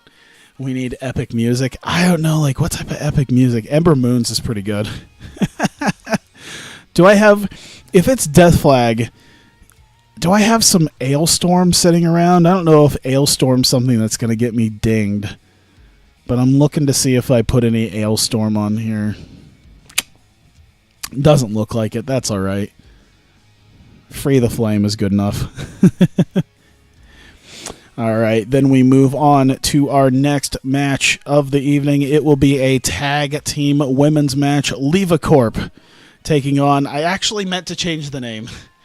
I did actually mean to change the name because this was actually their original name, Submission Sisters. I actually changed their new stable name to The Revolution to kind of play off the Women's Revolution thing. I forgot to change that. So it's Leva Corp versus The Revolution of Leva Bates and Mia Yim versus Brittany Knight and Becky Knox. Of course, Brittany Knight and Becky Knox coming out on the scene very not too long ago. I'd say Brittany Knight had her first pay-per-view match just last month at Dead Storm Rising. Becky Knox, of course, made her debut then as well to help out. And together they have formed the Revolution along with Ashley Flair. And Leva Corp has been none the happier to know... Leva Corp has been none the happier to know that the foothold that they had in the women's division in Hawkeye Pro Wrestling is already on shaky ground with these new women's stars coming in, and they're hoping to nip that in the bud by taking them on tonight in tag team action. Speaking of tag teams, we move on to the three-way tag dance, the number one contendership to the tag team titles. James Storm's the Women's Revolution. I knew as soon as I said the Revolution there was going to be a James Storm reference because I named it and I'm like, oh yeah, that's a cool name, and it's like I feel like I've heard that before. Oh right, oh well. Brittany Knight just comes out with a noose. Be great. Just add that creepy swamp whistle, that creepy whistle into her theme. So three-way tag dance.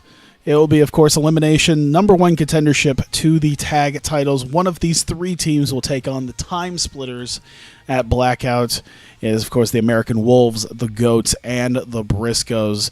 The American Wolves, of course, failed their challenge against the Time Splitters. I'm sure they would like another shot against them. The Goats, a fairly new team between Chris Jericho and Kurt Angle. They seem to have had surprising chemistry.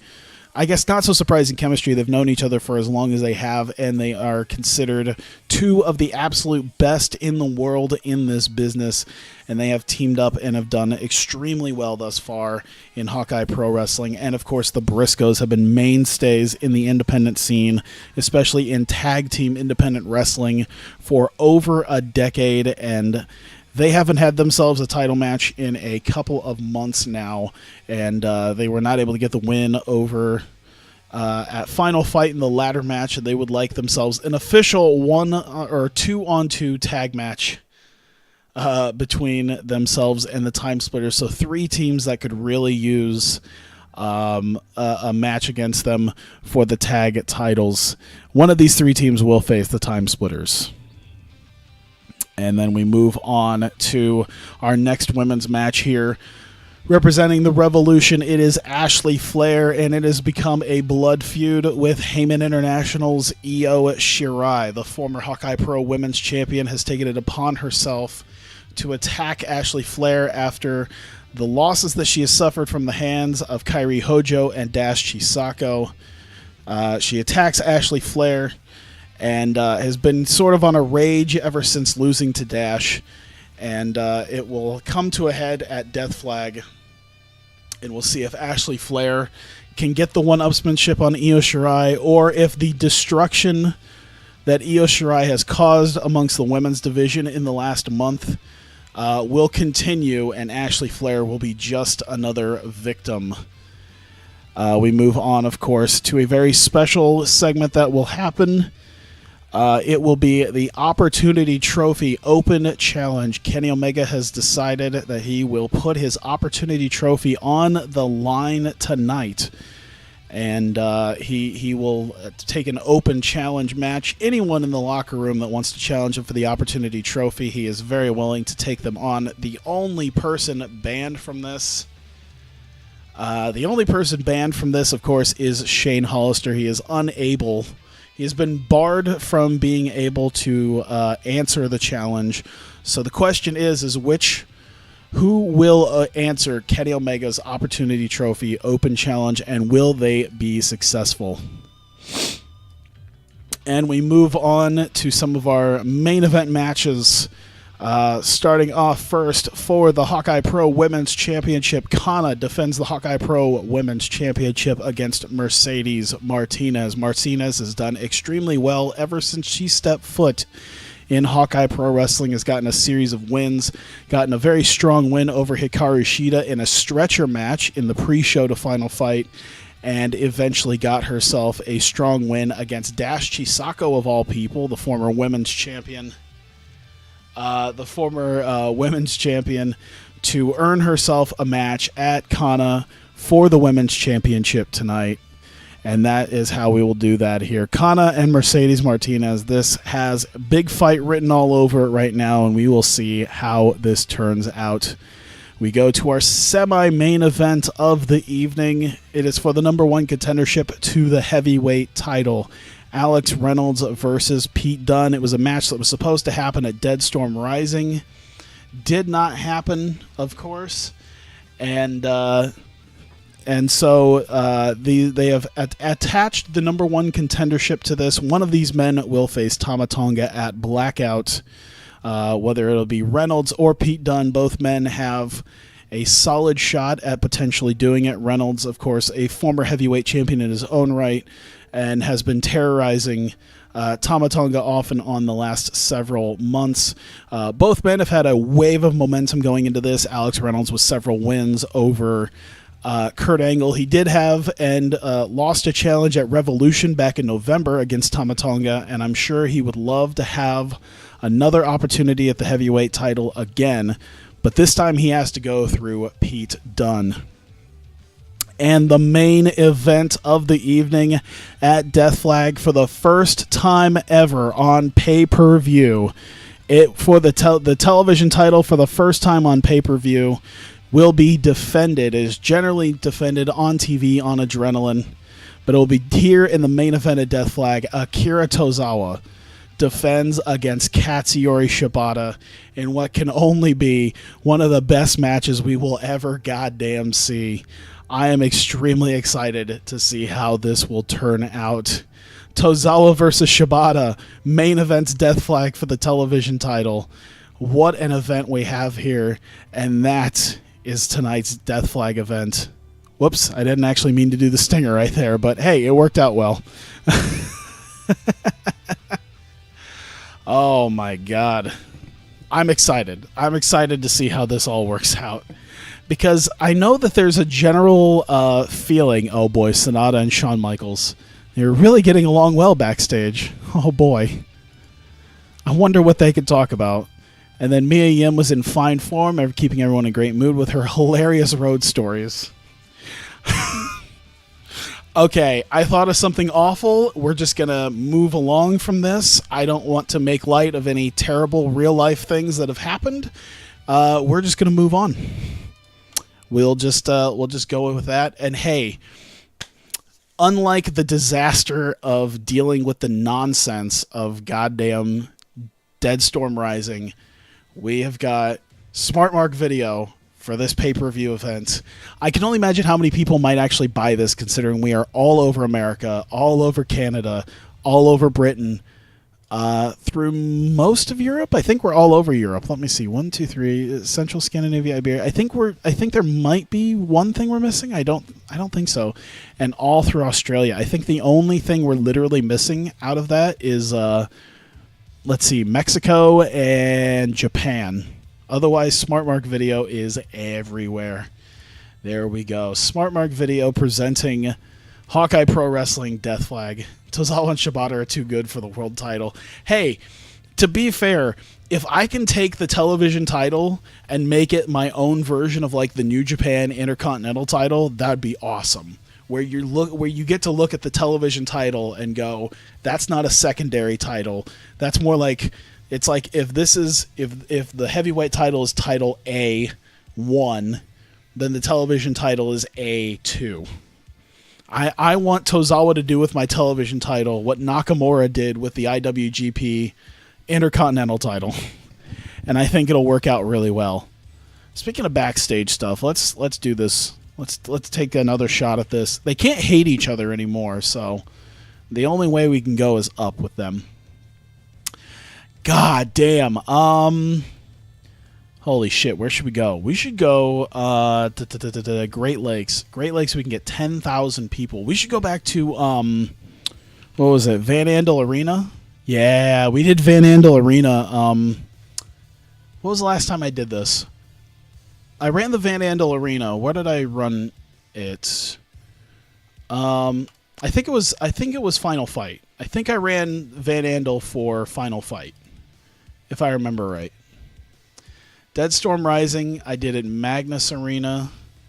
So I must have ran Van Andel. Yeah, I ran Van Andel for Final Fight, 9,800 people. We should get pretty damn close to selling out Van Andel tonight. So that should be pretty good. People can't see this pay-per-view. Yano will add it to his DVD store. TV could possibly be a main title in the second brand. Yeah, could be that. So, all right. We're Van Andel. We should be doing pretty well. Nice.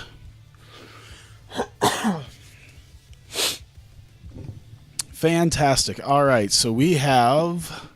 It's meant to be 3 hours long.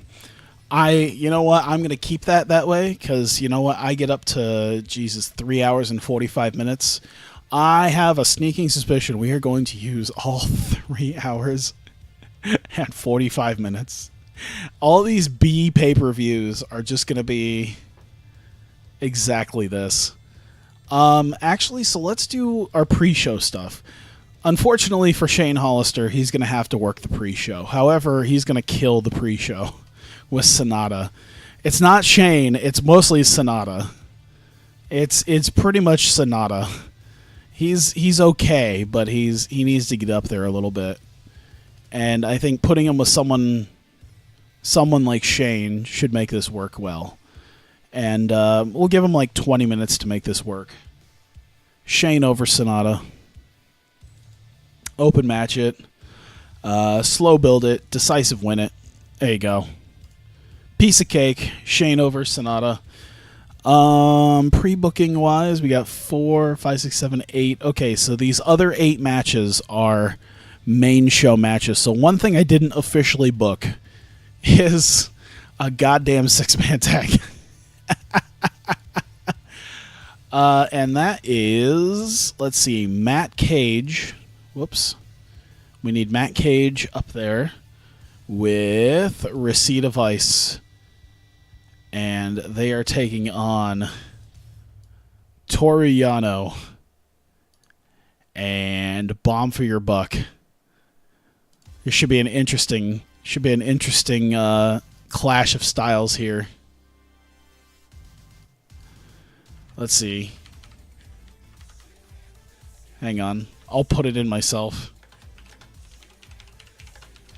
So, Cage and Receipt of Ice versus Yano. Oops. And Bomb for Your Buck. There we go. The Yano Awards. This Yano DVD, so we can have an award show hosted by Yano. Oh my god. That'd be fantastic. He could probably do that. I like how solid of a wrestler Yano is. I like how he's just an all-around fantastic wrestler for some odd reason. We're going to give them oh, you know what? We're just going to give them 14 minutes to just really go out there and just kill it. So let's give Gargano the win. Gargano's going to get the win. I would like... maybe not a stunt show. Let's see here. Let's keep Yano strong. Yano's strong. Open match. We're gonna have him go all out and a decisive win.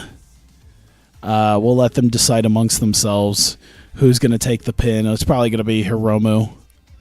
Well, let me see. Nick Jackson. God damn, Nick Jackson. What the fuck, man? So I get credit for that, right? I get credit for this. He was like, I brought him in right around here. So I'll claim credit for Nick Jackson being a main event star.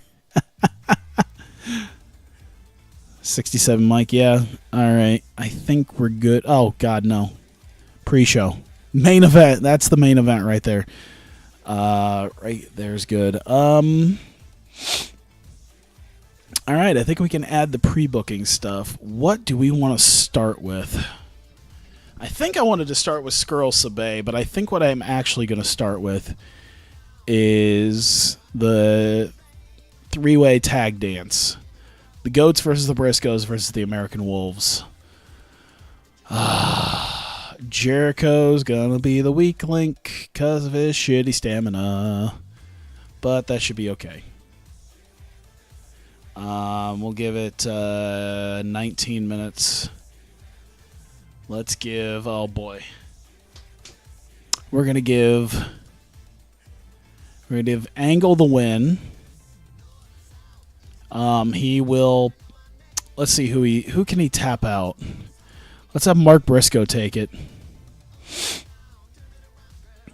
Let me see here. Should they be the ones to do? Should they be the ones to do the psychology? They can do the storytelling match. How about that? Open match it, slow build, and a decisive submission finish. He should have the ankle lock. Almost guaranteed. Perfect. All right, so that first match is in the books. Second match.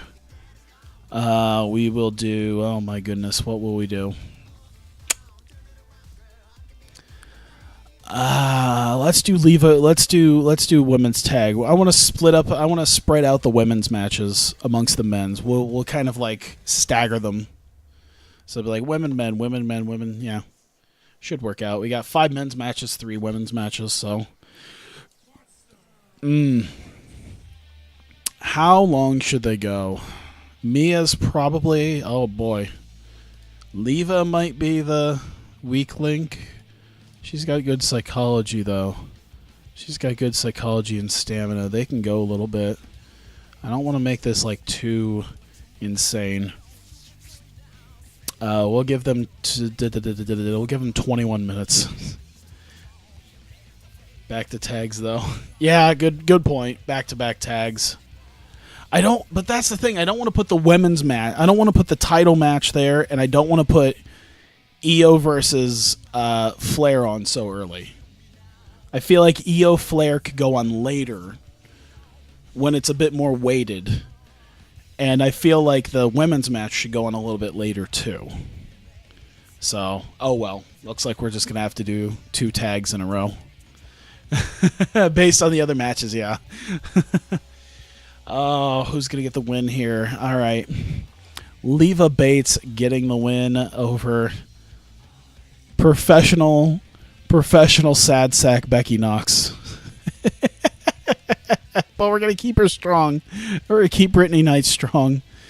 And it's an open match, slow build, and there's definitely a tainted variety to this. There's definitely some iffiness going on with that.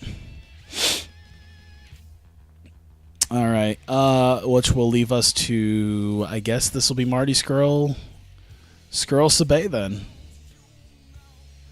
Trying to see where I want to put this. Yeah, we'll do Skrull Sabay now.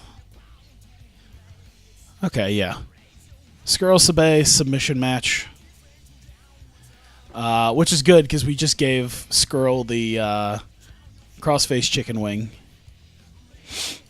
Oh, how long can these two go? These two can probably go for a little bit. 85 stamina. His is like 87, plus a 78 psychology. Okay, so we're gonna give them. Oh boy, he's a mid-carder. He's an opener. So yeah, this is. Let's give him a 20. Let's give them 20 as well. And Skrull is getting the win. I want to keep Sammy strong, though. Open match it. They're going to call it in the ring because I think they can do that. Slow build. And then a submission finish. Decisive. There you go. So Marty Scurll is going to beat Sammy clean, which should definitely help Marty Scurll's prospects. All right. I guess it's up to Io Shirai and Ashley Flair now. This is going to be all right. How long are you two going to go? 82 psychology, 84 stamina. 71 psychology, 88 stamina. All right, so maybe not call it in the ring. But we're going to give them like 22 minutes. Io getting the win. We're going to keep Ashley Flair strong, though. She definitely worked her ass off to get to this point. She definitely tried. Open match and slow build. I don't know if I want a chance calling it in the ring, though. That's the psychology is probably... I'm not big on Flair's psychology right now. So, yeah, decisive win, though. Like, Io just plain out beats Flair. There you go. And let's see, that gives us to...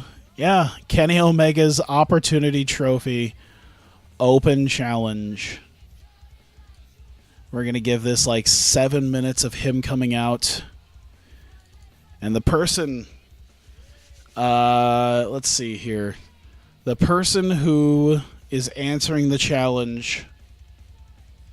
Actually, we'll just... Yeah. Let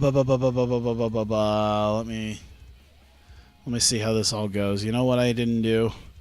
I fucked this up.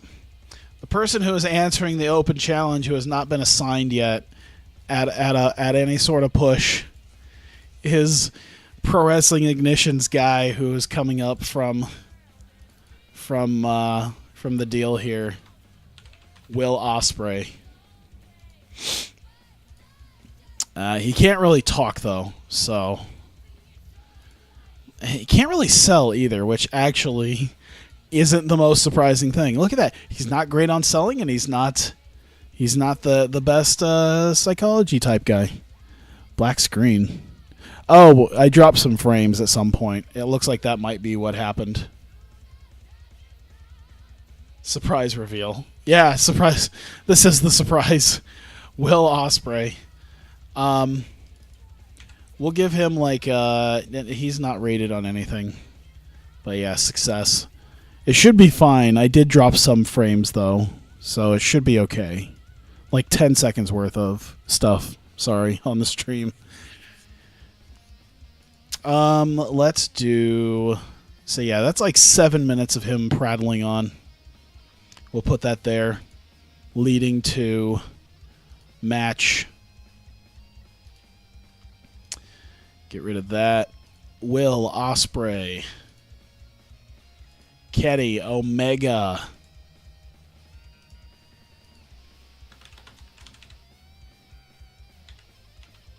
Possession of the Opportunity Trophy. There you go. How long can you go, Will? Oh, you can go forever and a day, can't you? So can Kenny.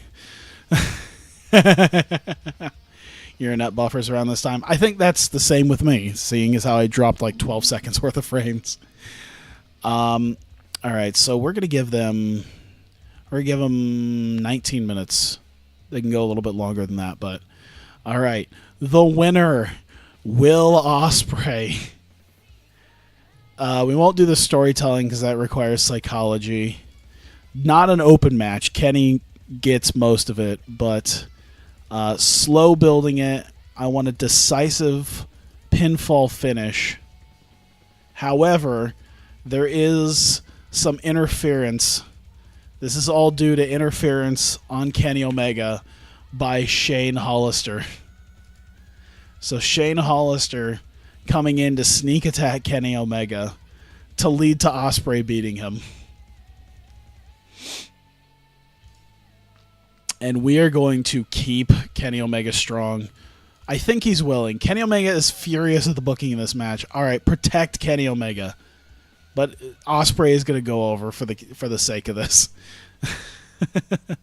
So on Will Ospreay's first night in Hawkeye Pro Wrestling, he will gain possession of the Opportunity Trophy, where Kenny Omega once again loses the goddamn briefcase for a second year in a row. Oh, man. Yeah, Kenny won't be happy, but we're going to make him look as strong as possible. We're going to make it blatantly obvious that Kenny is better than Will Ospreay, and that if it wasn't for Shane coming in and getting involved, Kenny would have won. And then, all right, so we've got this. Hang on one second here. All right, Kana versus Mercedes Martinez for the women's title. How much time do I have, by the way, between these two? Between these next three matches? We have 119 minutes booked. And we have this Tozawa oh my goodness. Okay. Shit. Let me think here. Let's see. Ospreay needs to cash in tonight before the rematch. This way, lower the title prestige. To be fair, like that's why I purposely didn't like I did with Kenny and Big O. I didn't move the title officially over to him. He just has possession of it because he didn't win it in a tournament, so it should be fine. Okay, so oh god, how long should I give them? All right, I'm gonna give them 18 minutes to sort of sprint it. They're not really sprinting, but yeah. So let's see. Oh yeah, I know this game too. I know this game well enough to know what'll happen. This will probably hurt Omega quite a bit, but that's fine. We're okay. We'll be fine. I will book Kenny very strong over the next several months to make up for this. He does not need to worry. Kana getting the victory here. We're going to keep Mercedes strong. Open match, call it in the ring. Slow build it just a little bit. Decisive win. And I think we're good there. Women's title on the line. We mean the world title. Yeah. I didn't say Ospreay was going to cash in and win the world title immediately. Did I say anything about Ospreay cashing in and winning the world title tonight?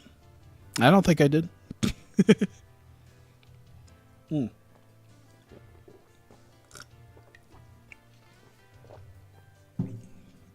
Walmart has the best flavored sparkling water, by the way. Let me see. There's not enough. Oh, yeah, the pre-booking, and then, of course, we're still at like 100% matches, but that's fine. 138 minutes, so we can give these two probably almost a solid hour to work here. Let me see. So if I book... Okay, I want to check this. Let me take a look at my product real quick. Product-wise, we are at 80% match ratio for an event, which means we can go between 70 and 90. So... I want to see where I hit. Let's do 225 times 0.8, 180 minutes. Okay, 3 solid hours is 80%. 225 times 0.9 is 202 minutes. So I can book up to 202 minutes of wrestling on this show. Kenny needs to somehow win the Dunn Reynolds tonight to make up for it. I mean, there is a plan. I don't mean to be vague and pretend like I don't mean to be vague, but there's a plan. There's definitely a plan with Omega and that Opportunity Trophy and Ospreay. It just needs a couple months to just kind of pour itself out there. Maybe not even a couple months, but it will all pour out in time. There is a definite road we are going down right now, and this is part of that road. As of right now, we are still perfectly in the lane of what I have had planned thus far. We are still in plan A. Attacks LIJ. All right, Alex Reynolds versus Pete Dunne. #1 contendership to the Hawkeye Pro Heavyweight title. How long can you two go? We have an 81 stamina, 84 psychology, 82 psychology, 80 stamina. We are going to give you two 25 minutes. Trust the Hawkeye process. And I hate to do this. This match is ending in a draw. This match is ending in a draw. It'll be a storytelling match. So yeah, we are working on a story here. Open match, call it in the ring, slow build. And oh man, how am I gonna make this finish work? Are you fucking me right now? Double 10 count finish. That is how we end it. Both men down on the ground, 25 minutes in. It is going to be like Okada Omega at the end of 60 minutes, but at 25, where both men have beat each other so senseless that neither man can answer the 10 count. And we are having a draw between Reynolds and Dunn. How irritating is this going to be for someone? Imagine how irritating this would be to watch. Like, okay, you weren't given this match last month at Dead Storm Rising. And then you watch this month, and the match happens, and then we get a fucking draw, like 25 minutes into a draw where there's no winner. To be fair, Kenny wins, fuck it.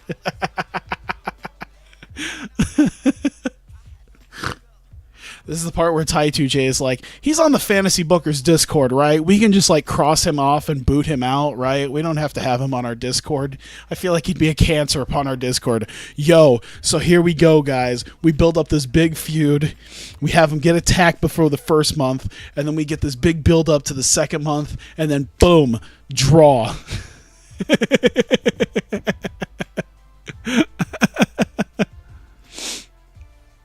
Hey, this might mean we might get this might potentially mean we're going to be getting Reynolds versus Dunn at Blackout. This might be something I've been working towards.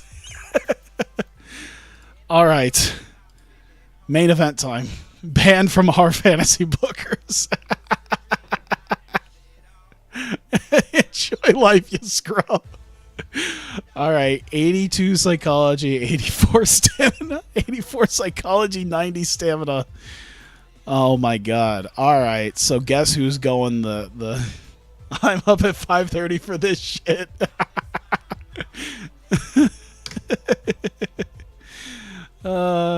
Yeah, Kenny's still not champ in real life because of a draw, to be fair. Yeah, to be fair, this is exactly how this went in real life with Kenny. He's not the IWGP champ right now because of a draw. At least it was a time limit, like it was a 60-minute time limit draw. These are at least both guys beat the shit out of each other so hard. 32 minutes. I'm going to give them... All right, where do we sit with this? So if we give this 2 minutes, 34, we add 34 to this, it's 199 minutes. Let's make it an easy 200 minutes. That's going to be about 88%. Akira Tozawa getting the victory. I don't know. Is that going to be irritating too? It's like, fuck, come on. You built up to this shit. Shibata kept strong. To be fair, this puts over Tozawa huge. I think Shibata's actually a bit more over than Tozawa is right now. So this puts over... Yeah, Shibata's a 78, so I think this really helps put Tozawa kind of up into that next echelon with Shibata. There we go. Okay. 33 minutes. Tozawa getting the victory. Shibata kept strong. Call it in the ring. Slow build it.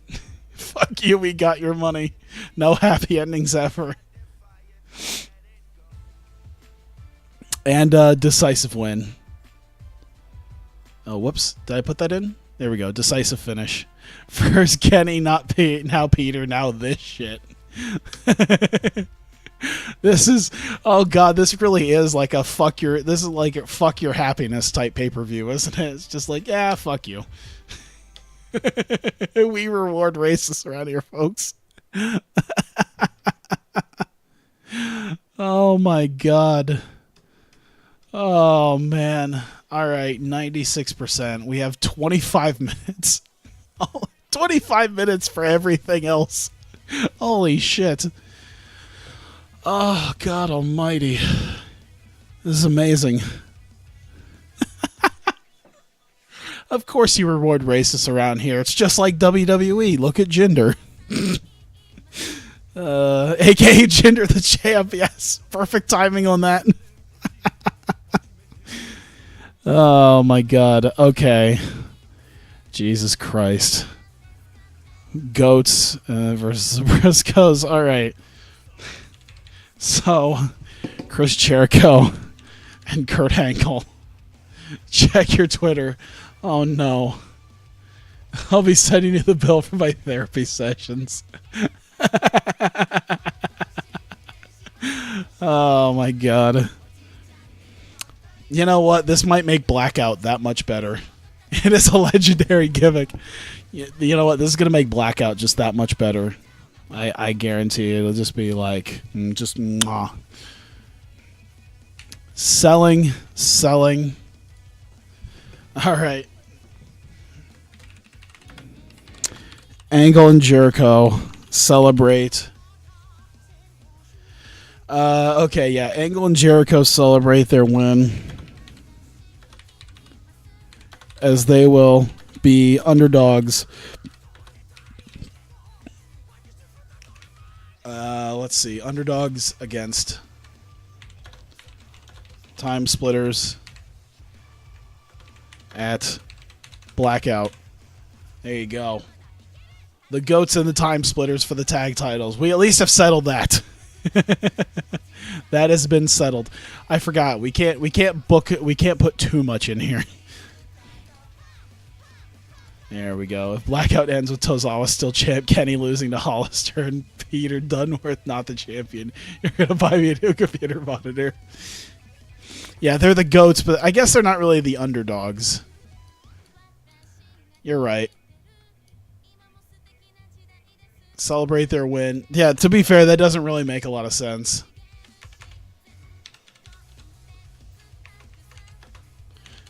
As they look towards the Time Splitters. To be fair, I mean, they're the Goats, but they're like two older guys. So it's like, okay, you know, they're great and all, but, you know. That's a very fair point. Leva Court, Brittany Knight, Becky Knox. Leva Bates, Mia Yim. And we want Mio Shirai, Azumi, Mayu Iwatani, and Paul Heyman. Heyman International. Whoops. Minus EO come out to congrat Leva Corp. But Heyman warns... Whoops. Heyman warns Leva not to get in their way now. Whoops.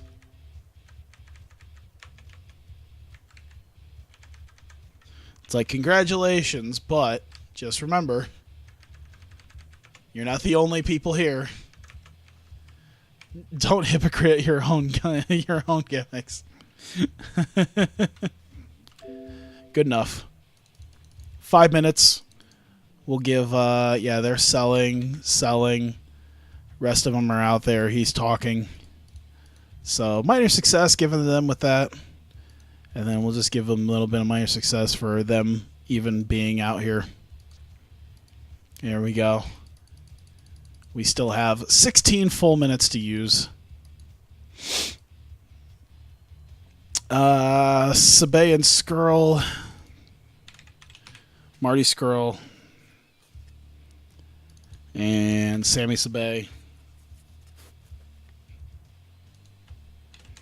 Skrull post-match. To be fair, I'm building... Hey, you can at least be... I don't know if it was you or if it was someone else, but I'm at least building up Marty Skrull. Got to win against Sammy. It's got to count for something. Takes Sammy's fingers and plans to end this by breaking his fingers. There you go. 4 minutes on that. Selling.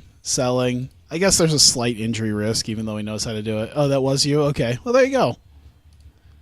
Minor defeat. I'd say that's a pretty good success. Thanks. One less thing that you can look at. One more thing that you can look at and say, okay. It's like hugging me after shooting me.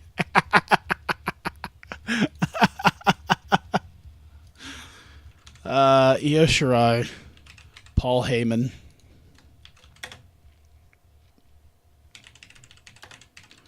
Io stands tall over Flair as Heyman warns the entire women's division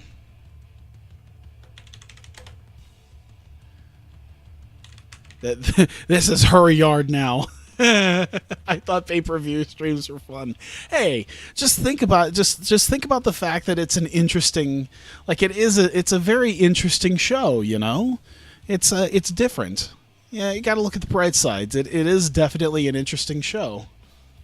I might be giving you some sort of like TNA WWE style booking, but it could be worse. It could be bringing out the Great Khali.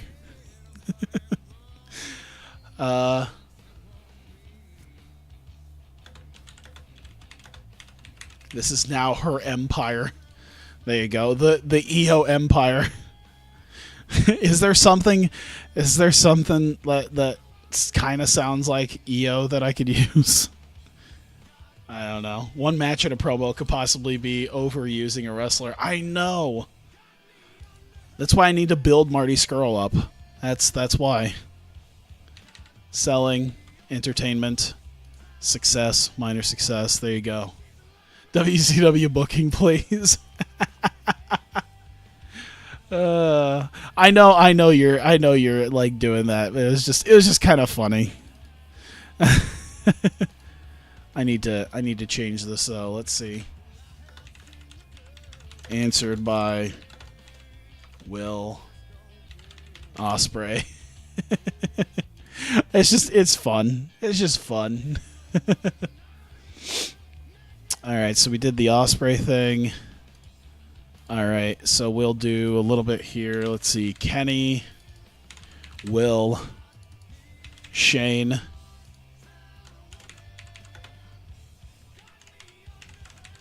Will scrambles, bewildered with the case as Shane taunts a clearly upset Kenny. I wanted my favorite to win. They're buried. The Io Shirai. Oh my god, that is.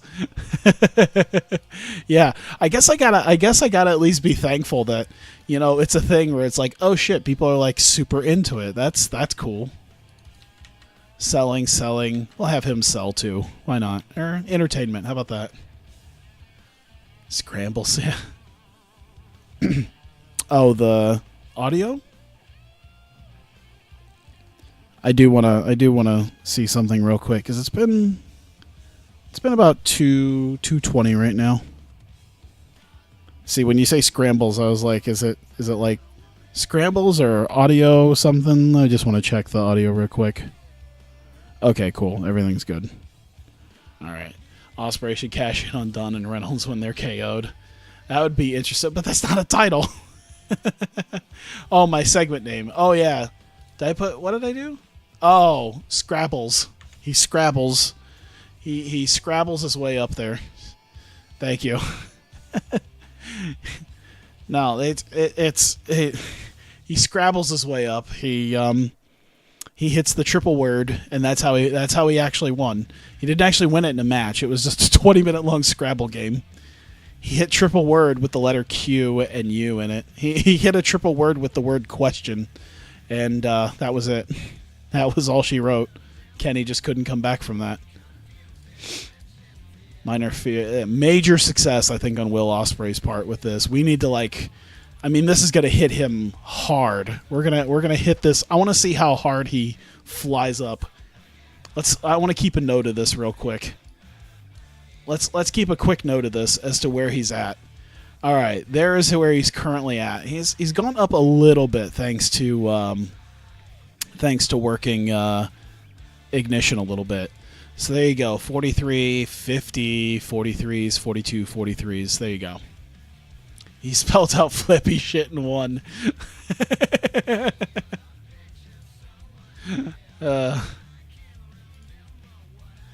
Oh, man. It's hard to type fast to be accurate in the dark at this time of the day. Yeah. Let's get homophobic Ospreay with a QU. No. That's why I said question. No. That'd be Tozawa. He's been learning some English by going to Boston. Let me see here. So Will Scrambles, Kana. Let's have Kana celebrate. How much time do we have? We have 223. We literally only have just a few minutes left. There's not a whole lot left. We got literally 2 minutes. Okay, we're gonna pull some of these segments down just a touch. I would like to make sure that I've got some space for this. Holy shit. There we go. Okay. I mean, we still have only 5 minutes left. When does Tozawa get slaves? Okay, boy. Let's see here. Oh, man. How do I want to end this? I want to do one 5-minute segment. I think I'll do Reynolds and Dunn. Alex Reynolds. Pete Dunne. Selling. After their hellacious match, Dunn and Reynolds are checked up on and helped out. Garbage litters. Garbage litters. Grabbage. Grabbage litters. Garbage litters. There you go. Still waiting on Matt Sydal versus Kushida. Alright, so yeah. I'd say a minor success on both these guys. They've been through hell and back, and there you go. I literally don't have enough time for anything else now. Unless I want to throw just a little bit of space off of this. We can at least end the show pretty hot. Grabbage litters this chat. Alright, one last show-ending deal. Let's do Tozawa Shibata. Akira Tozawa, Katsuyori Shibata. Now, of course, Tozawa is racist, so he has a lot of respect for Shibata, being a fellow Japanese person. So, let's see. Tozawa, where is Ladybeard? Not here. He was on Breakout. He's fine. He was already on TV this week, doing his shtick.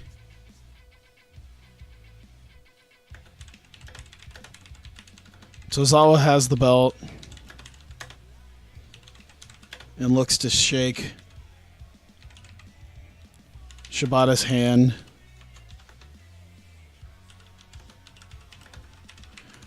Who looks at it, then leaves. So he doesn't shake it, but he doesn't attack him. There you go. So I'd say maybe a minor success on both of them. So there you go. Tozawa wants to at least have a little bit of respect for a fellow Japanese man, and Shibata just does not. He doesn't do that. So it kind of keeps in with the racist thing. We need some HBK Joey commentary banter segment. Paul Heyman comes out and he's Jewish. His own existence mocks God. It mocks God. I think that's it. Let me see if there's anything else I want to do here. Let me see here. You know what I should do? Just for shits and giggles, we should put Shelley and Kushida up there. Oh my God, we never even put anything for Tama Tonga to show up. He just doesn't show up for a pay-per-view. Oh my God. How about this? Tama Tonga's there too. Actually, you know what? Let's do yeah. I was gonna say Tama should do commentary, but he could probably not do color very well. No, he'll just bring down everything. So he comes out like he has the belt. He doesn't take part in the commentary, but he's out there. And he watches as they're both kind of carried out. There you go. Lady Beard is the Goldberg of HPW. Well, can Lady Beard be the Tai Chi of HPW? How about Tai Chi be the Tai Chi of HPW? Let me just get a deal with Dragon Gate going, and we'll have Tai Chi be the Tai Chi.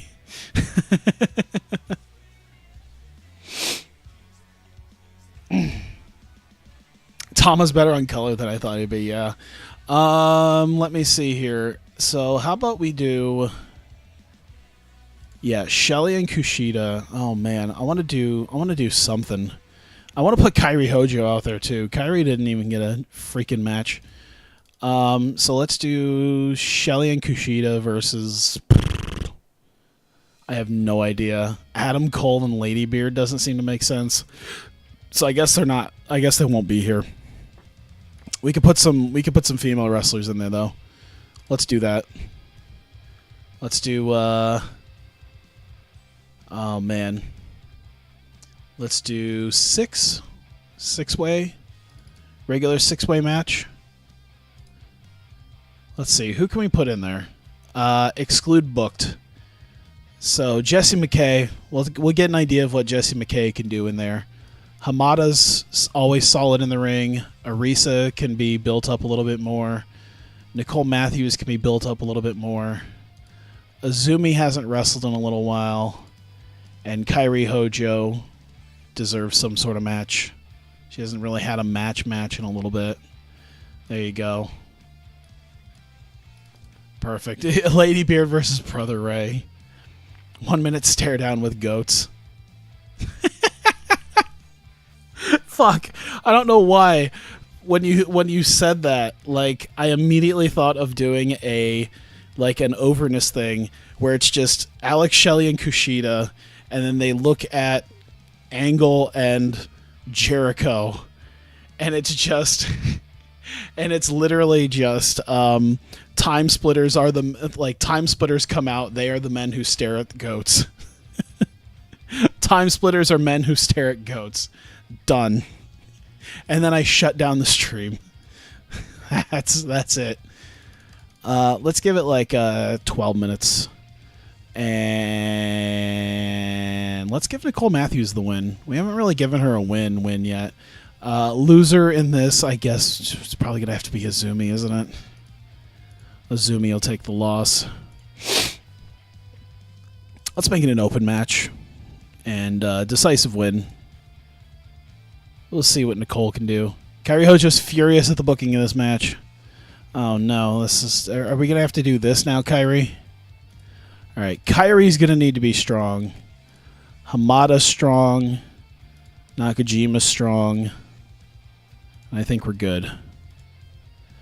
Oh, Kairi, what are you doing to me?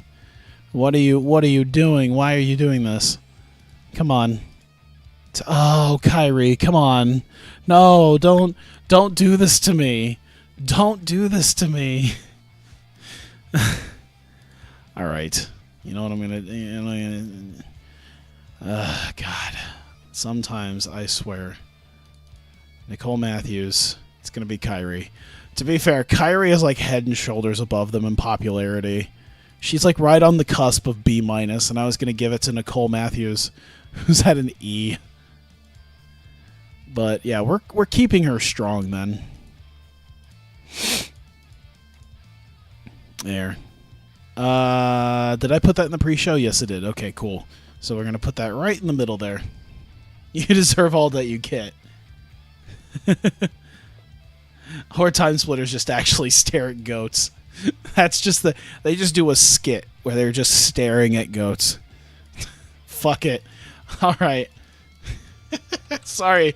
Now I want to do this. Alex Shelley and Kushida. Entertainment. Time Splitters are at a local zoo and cut a promo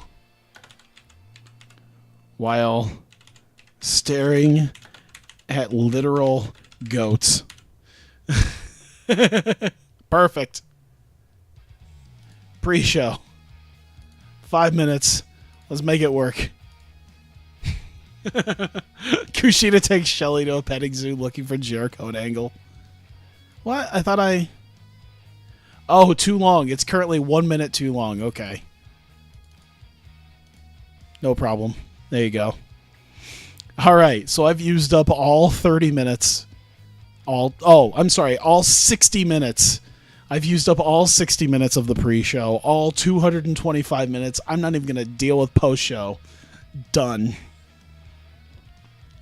I have literally booked over 4 hours right now of this show. I am ready to go. I'm done. I'd like to get this under 3 hours. We're at 2:36 right now. So, did I save? Is there anything left? I think we're good. Let's take this home. Hot damn. All right, starting it off with a nice pre-show match there. Shane Hollister and Sonata having a great match starting it off. Shane Hollister beating Sonata tonight with God's Last Gift. Fantastic match between the two.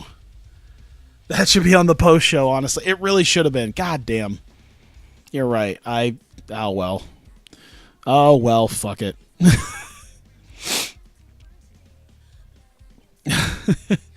So Shane Hollister and Sonata do quite well to start that off. We go to...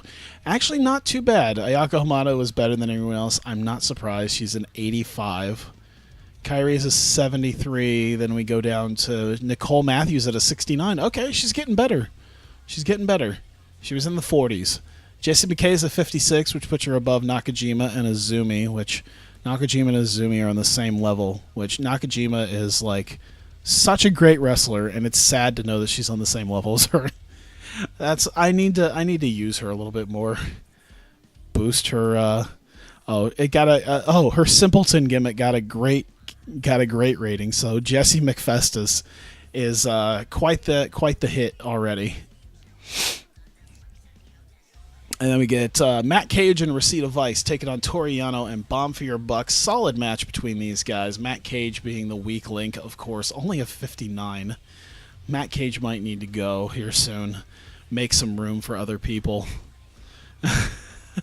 To be fair, I think I might have already signed him to a written deal. I'm not 100. I can't remember. But either way.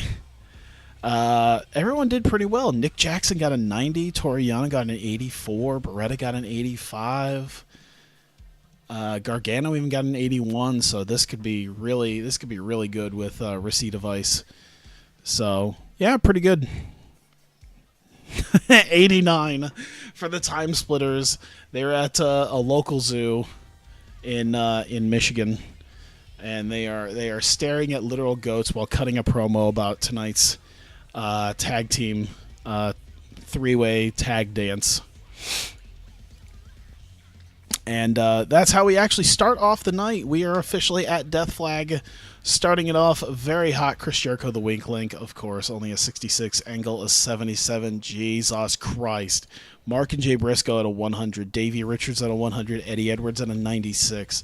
So that tells me if the Briscoes and the American Wolves, if I just gave them like 25 minutes to just do their shit, they'd probably pull off like a 100. I'd probably get my first 100 if I put Briscoes and American Wolves. Just, it's like, here's half an hour and just go at it. Lack of psychology. Damn. Yeah, 3 100s and a 96 between the Briscoes and the American Wolves. Fucking hell. Either way, the GOATs get it. Eddie Edwards is eliminated first, then Davey Richards, Jay Briscoe, and finally Mark Briscoe getting tapped out by Kurt Angle in 18 minutes, just under 19 minutes, and the GOATs have figured out a way to win their match and get themselves a title match, and I will book that now. We already have our first match officially booked for the tag team titles. There we go. We will have the Time Splitters, Alex Shelley and Kushida, taking on the GOATs. Time Splitters versus the GOATs.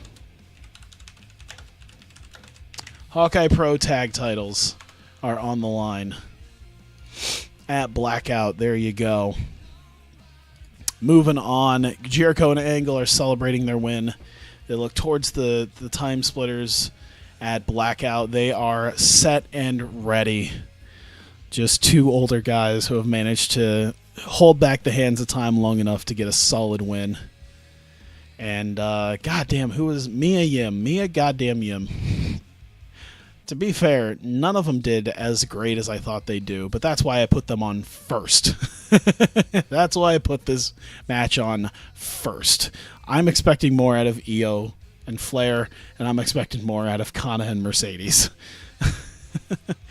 So, Leva Bates and Mia Yim. Leva Corp pin the Revolution after using a little bit of cheating. Leva Bates pins Sad Sap Becky Knox for this match, and this is about how well they do. And it was a solid match after 20 minutes of this, and Leva Corp getting a slight victory, not quite putting the Revolution in their places as one would assume, but nonetheless they did get the win here at Death Flag. By the way, nearly sold out. I think it's like 10,850 or 880, something like that. I forget exactly, but damn. So as Leva Bates and Mia Yim are celebrating, Heyman International minus Io, so it's Heyman, Mayu, Azumi, and Mio Shirai all coming out. Congratulate Leva Corp, and Heyman warns Leva Bates, you were able to put the new girls in their place, but just remember that you are not the only women. Heyman International is here too. Do not get in their way. And if she wants an idea and a preview of what it would be like to get in their way, Io Shirai is coming up later tonight. Need more promos of the Time Splitters shooting on actual goats and goats going around destroying DeLoreans. That'd actually be kind of funny. It's just Time Splitters, like Time Splitters doing vignettes at petting zoos. I think I might have to do that in the lead up to Blackout. It's just 4 weeks of the Time Splitters not showing up to wrestle. It's just 4 weeks of them at different petting zoos, just cutting promos on actual goats. 78. Okay. Something happened. What held this down? Booking decisions and low experience. I think, to be fair, Marty Scurll's an opener, so that probably, I bet if I had Sammy go over, it'd have been doing maybe a little bit better. 80, 85 doesn't quite add up to 78. Usually something has gone a little bit lower than I've expected, but still a decent enough match. Marty Scurll getting a superb wrestling and good heat. Marty Scurll getting a win over Sami Sabay in the submission match, beating him with the chicken wing.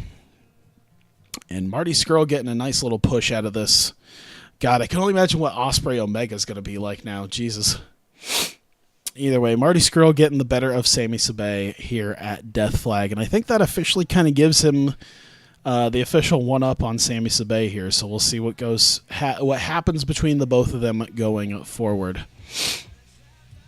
Skrull post-match, of course, takes Sami's fingers. He plans to end this between the two of them and decides to break Sami Sabay's fingers. So what's an interesting spot in a match between Skrull and with Skrull and anybody else in real life, I'm deciding to use his finger break spots as like angles that we can use. It's like, fuck it. If he's going to do the finger break spot, let's, try to get a little something out of it.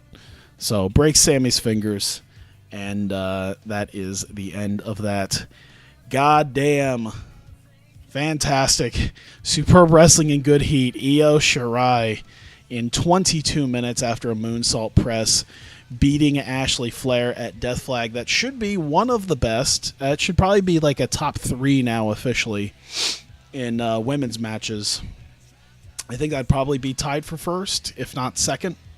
So 84 between Io Shirai and Ashley Flair. We are very close right now to that ever so lovely 90. We are very close. Yeah, 87 Io. So, yeah. Io Shirai getting the win over Ashley Flair in just over 22 minutes after all is said and done, cementing herself and getting a little measure of revenge after the losses that she suffered to Kairi Hojo and Dash Chisako. Gets the better of Ashley Flair at Death Flag. God damn. Make her a fucking star. Paul Heyman cuts a promo as Io stands tall over Flair's fallen body, warns the entire women's division that the Kawaii beast incarnate, that the new conqueror of the women's division is here, and her name is Io Shirai, and it is now her empire. Goddamn money, and more money. God. Kenny Omega coming out for his Opportunity Trophy Open Challenge. Challenged anyone in the back to come out and face him for the Opportunity Trophy. It is answered by Will Ospreay, making his official debut tonight. Oh, yeah, I didn't give him a gimmick at all. Oh, well. I can give him some sort of gimmick later. I mean, he has... Speaking of... All right, very solid match. You know what? That worked out pretty well. Ospreay debuting with a 63. Omega's got an 83. Solid match. I maybe expected a little bit worse, but hey, he did very well. Very well. Great wrestling and a decent reaction. Will Ospreay getting Kenny Omega after a 630 splash. Kenny Omega pretty much had Will Ospreay beat. Shane Hollister came in for a run and attack on Kenny Omega. Knocked Kenny Omega down. Got him down just long enough for Ospreay to hit the 630 splash. Get the pin on Kenny Omega. Comes out as... Wait, not giving a gimmick works. Comes out as a no-name jobber. Wins shock like Santino Davey. Good point, actually. So Ospreay getting the 630 splash after... the interference by Shane Hollister, and getting the pin, and on his debut night in Hawkeye Pro Wrestling, Will Ospreay on night 1 is now in possession of the Opportunity Trophy. And we will see what happens going forward. Of course, Ospreay is out the door as Shane Hollister taunts a very upset Kenny Omega. This, of course, means this is the second straight year that Kenny Omega has won the Opportunity Trophy ladder match, only to lose it in a match. Of course, last year it was to the Big O at End of the Road, and now here at Death Flag with his open challenge in a shocking upset. Will Ospreay getting the win over him. Clearly not happy that he has been getting... that it's pretty much been his own undoing thus far as him not having the world title right now. But without interference. Oh, wait, yeah. Okay, solid match. What did I do wrong? Is it because I only gave it 16 minutes? Probably booking decisions. I think if I gave it more than 16 minutes, it probably would have done a little bit better. Because, yeah, 84 and 83. if I gave it more than 20, I probably could have cut down on some of the earlier matches times, and yeah, I probably could have gotten like an 85. I probably could have almost damn near gotten like some of the best ratings out of it right there. Oh well, that's fine. Live and learn, I guess. So there you go. Kana in a superb wrestling and good heat. Kana defeating Mercedes Martinez by submission with the Passion Clutch. That is her second official title defense of the Hawkeye Pro Women's title. Kana still the Hawkeye Pro Women's champion after a hard-fought defense against Mercedes Martinez. We move to the semi-main event. God damn, son. In an exceptional match in just under 25 minutes, Alex Reynolds and Pete Dunne beating the bejesus out of each other, and they come down to a double 10 count. Neither man able to get to their feet after 25 minutes, and Reynolds and Pete Dunne comes to an unfortunate draw. 2 possible plus 85 women's matches, yeah. It would have been solid. Very close. But there you go. After 25 minutes, Reynolds and Dunne coming to a draw, and so far we have not been able to figure out who between them will is the official #1 contender. So we still do not have an official #1 contender to the heavyweight title. And Alex Reynolds and Pete Dunne, after their hellacious match, are they're being checked up on by doctors. Of course, you know, both of them passed out enough to not answer the 10 count. They're checked up on. They're helped out by referees. You know, not like carried out with EMTs, but at least you know, getting help walking. Garbage litters the ring because one particular fan in the crowd is just throwing lots of garbage at the fact that he paid to see this match and we didn't get a winner. And Tama Tonga was there too. Didn't engage in the commentary, but he was there for part of the match and watches as they are carted out. So solid. All right, here it comes, boys. Let's see what we got. Fuck. What happened? Booking decisions. Oh no, what happened? Maybe I shouldn't have given him 33 minutes. Maybe I should have taken it down to like 27, 28. I mean, there's a nice little... One particular fan is really, really upset. I wonder who the fuck who. 86 is still very solid for the both of them, though. God damn, I could have done better. I could have done better. Is the only thing I'm thinking, though. But in over half an hour, after a German suplex, Tozawa finally gets the better of Shibata.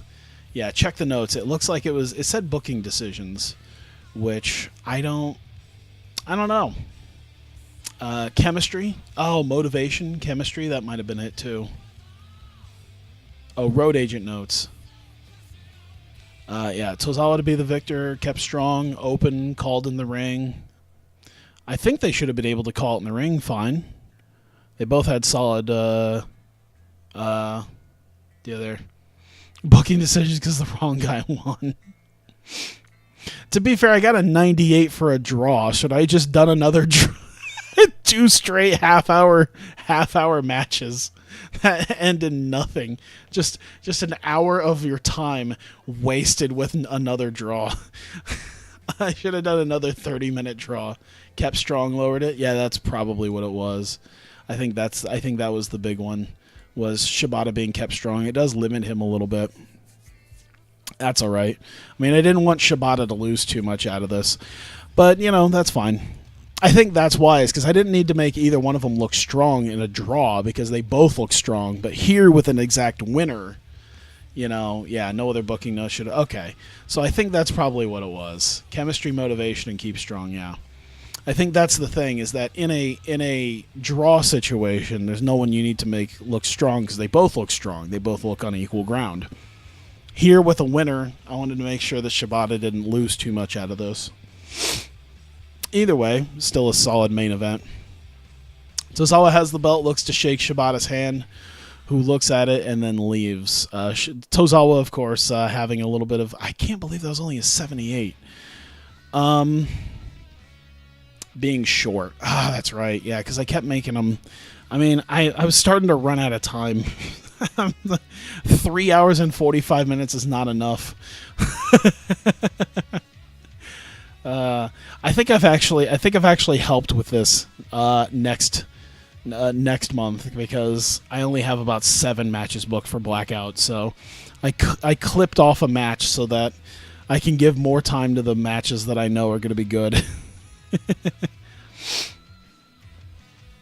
Either way, Tozawa wanted to hand him a little bit of respect. He is, of course, a fellow Japanese guy, and Tozawa was not racist against Japanese people, just non-Japanese people. Shibata doesn't really accept it, though. 79, damn. Marty Scurll, far too much. Sonata, far too much. Ospreay, far too much. Damn. All right. Hey, Mark Briscoe, Jay Briscoe, and Io. Praised. Praise be the name of the Briscoes and Io Shirai. Custom belt design. I'd appreciate your thoughts on later. Oh no.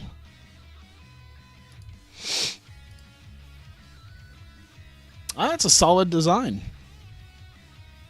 That's better than what I would. Yeah. See, I don't see as good as my.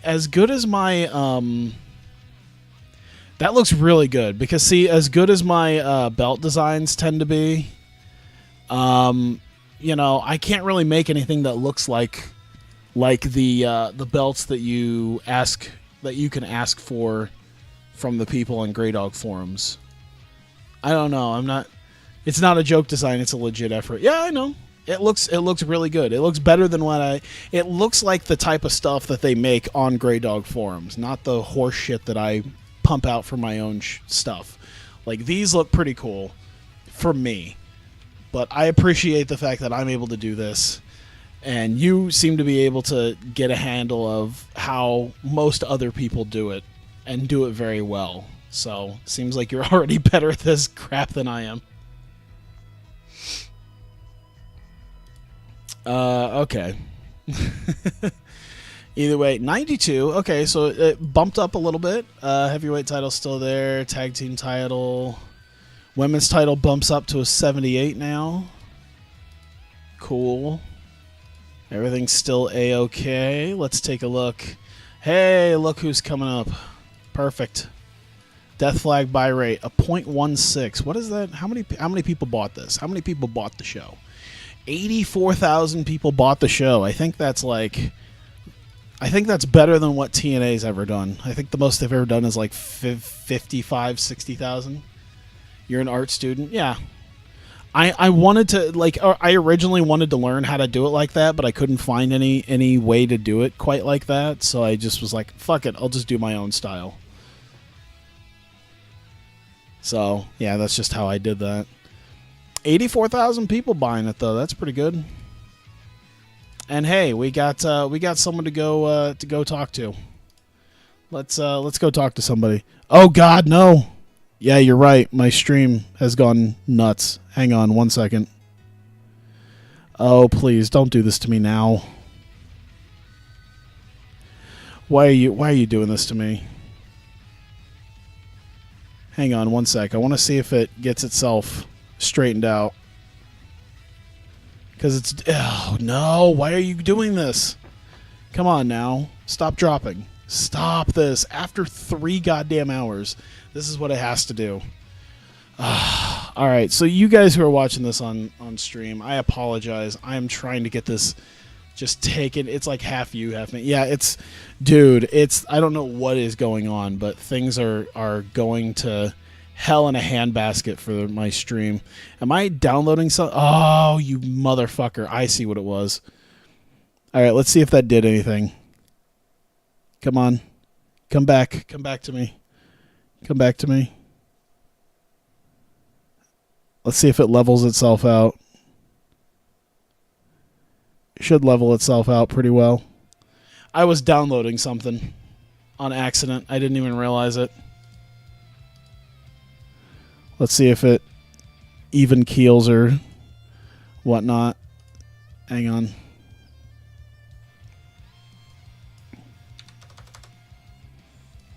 I'm sorry, 1 second here. I'm going to apply. Okay, there we go. Okay, I've gotten it back. I've gotten it back now. All right, cutting and stopping. Yeah, it's my end. It looked like I was downloading something, and I didn't even realize that I was downloading something. And I think that's what it was, because it was right in the middle of this, and I got it now. So everything's even keeled now. So yeah, you might just, if you guys refresh, you should be okay. You're alive. Yeah, I'm alive too. Contract offer. They didn't even offer anything to him. I wonder why they haven't offered anything to him. By the way, look at his fucking stats. Look at his goddamn stats. It's ridiculous. This is ridiculous. This is like Insta-star. La Sombra is going to come in and just be Insta-star. You ready for this shit? Oh, we need to go into the next month, by the way. And just make another... I'm going to make like $1 million at least. Only 29, and he's got all this shit. Oh my god. My fucking dick. Just looking at his skills page gives me a half chub. I hope I just steal him away from NXT, and there's nothing they can do about it. Fuck him. Pay rise request, Madam Cole. He wants a couple thousand more. Oh, let's do 75. All right, he's pleased. All right, what do you got? Oh, Triple H left WWE. Too bad I'm still too small for him. Fuck yourself, man. I got Shawn Michaels over here, your best friend. See, Shawn Michaels was willing to be here. How about you? Mr. I'm too good for this. All right, Finn Balor officially left, so now Prince Devitt is officially here. Are they literally not offering anything to him? Are we fucking joking? Is NXT or WWE literally just going to let La Sombra go? Are we... They've literally offered nothing to him. They're literally going to let his ass go. Holy shit. I'm just going to get him without a fight. This is going to be great. I made $1 million. I'm going to move up to Tuesday. He can't put his mask back, though. Yeah. Oh, yeah. I've already got I might have already gotten myself ready for...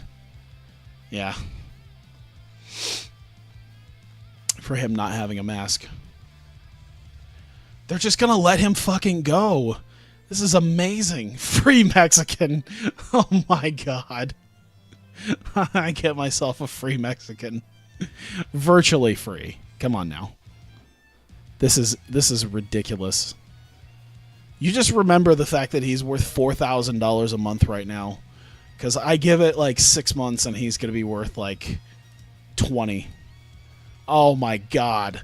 I'm about to sign this motherfucker for 48 grand a year. Yeah, 4,000 times 12, 48 grand a year I'm about to get him. Jesus. Complete the fucking contract. Let's go, buddy. La fucking Sombra. Alright. Oh, I don't think I put it in yet. Did I? I didn't put it in. I'll do that next time. I'll do that later. Please push Sombra as a cancer patient. Only has 4 months to live. When he wins a title, he just says, wow, this is just a prank. Face, though? It's weird, because he's a better face than a heel. Huh. A wholesome face.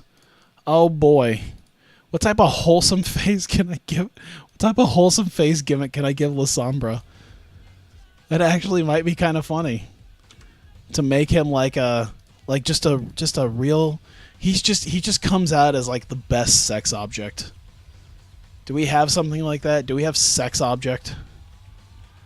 A traditionalist, let's see. Ninja.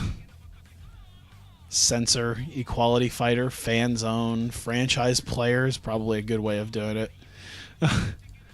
Let's see. Unique. He is Jushin Liger. He's been recently fired from a company and hid he is back. He wears a mask, but people know who he is. He comes back as Masked La Sombra. People don't know who he is. Oh my god, that'd be amazing. I want to try to keep a little bit of kayfabe and not give him the mask back, but part of me wants to just put him back under the mask, and it's just like, wait a minute. Alright, what type of gimmicky thing is there? Evil referee, dancer. Suave. Oh, he's suave. He's so suave. Tailored suit, champagne, Dunsky. La Sombra, the sex object. Perfect. Midnight Riders like Mr. America. Yeah, I know. I kind of get that, but it would be kind of funny to just not refer to him in any. That's what I could do with. That's how I should have brought Broken Matt Hardy back, because he wears a mask. It's like, wait, he was fired. High Energy Tanahashi, probably. Suave. This person portrays a character who displays smoothness and sophistication in manner or attitude, complete with tailor suit and champagne on call. Suave Ombra. Dos Equis. Oh, he literally is just the Dos Equis man. He literally is just the Dos Equis man. This is great. There we go. I cannot wait. I can't believe they just gave him up for that. Dude, I'm so hyped. Unmask his ass. He has been unmasked. There we go. Save it. And that is that for right now. And we have officially hit March. March means we are on our way to one of our big 4 events in Hawkeye Pro Wrestling. We are booking our way to Blackout. And I've got to say, there's a lot of loose ends coming out of Death Flag. Some things we already know. We already know the goats are this is how we already know that the goats are taking on the Time Splitters. Let me see if there's much of anything else. I mean, not much is, we'll get to see the fallout from Will Ospreay taking the Opportunity Trophy from Kenny Omega. We'll try to find something out compared to Pete Dunne and Alex Reynolds.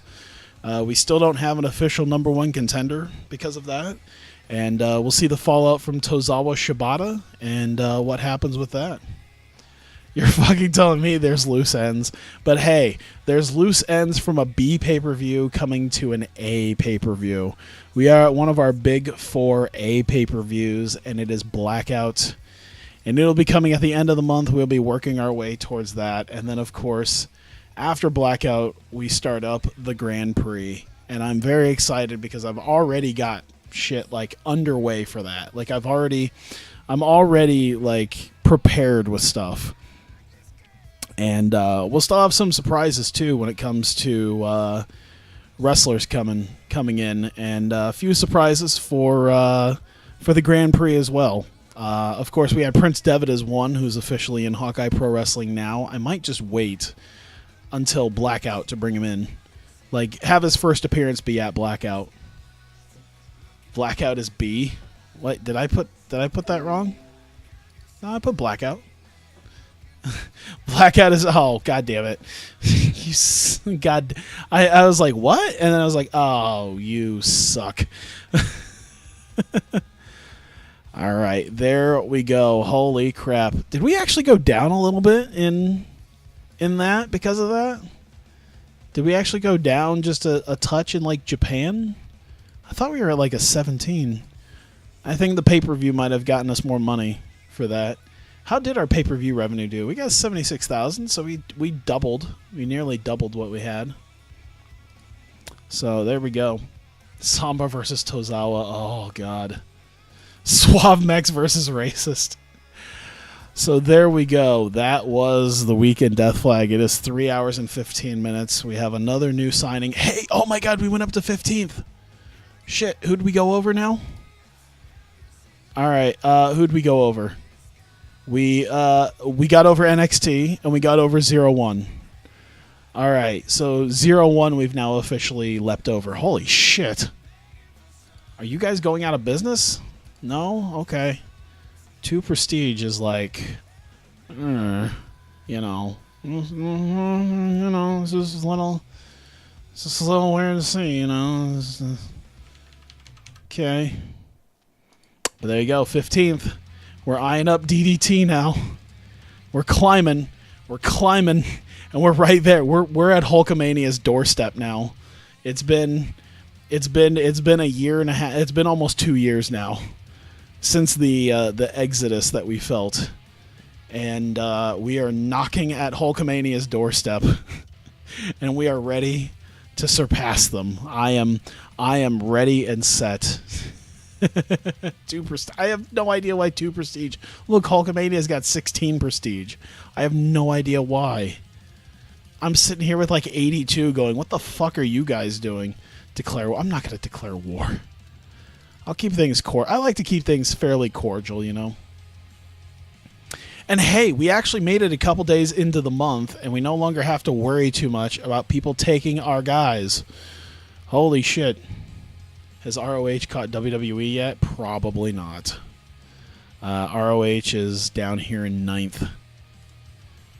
Yeah.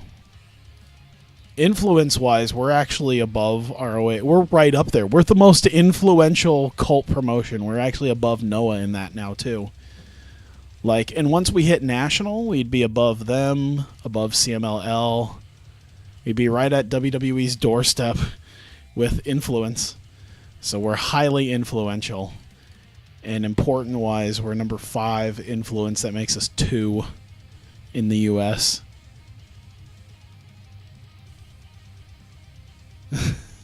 Fuck the Hulk Hogan. It's a fucking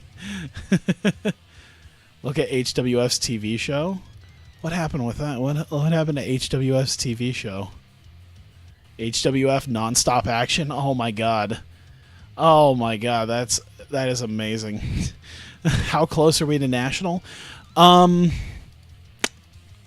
might still be a little bit, because we just hit Colt literally like 5 months ago, and right now we have to do 65 importance in 8 regions of America. Currently, we are 65 importance in 1 region of America. So 8 regions. The highest that we're at in that 8th is like Tri-State and Mid-Atlantic. So if you add up these and then Tri-State, those are your 8 regions. And yeah, so we're at 31. So we're still quite a ways away. But yeah, either way, strong cult promotion now. So all right, I need to get going because it is 6:10 a.m. I need to get dressed and I need to get going to the car place and get my car taken care of. So yeah, thank you guys so much for coming out. I do greatly appreciate you guys hanging out for over 3 hours for this. And yeah, it's going to be a little while till national. And yeah, I can't wait though. I mean, I'm mostly just focusing on the stories and the events and everything else. So that's what I'm mostly focusing on here. Either way, thanks guys. And those of you who watch us on YouTube, thank you for continuing to watch on YouTube and getting invested into it. It seems like you guys who've been watching this live get invested.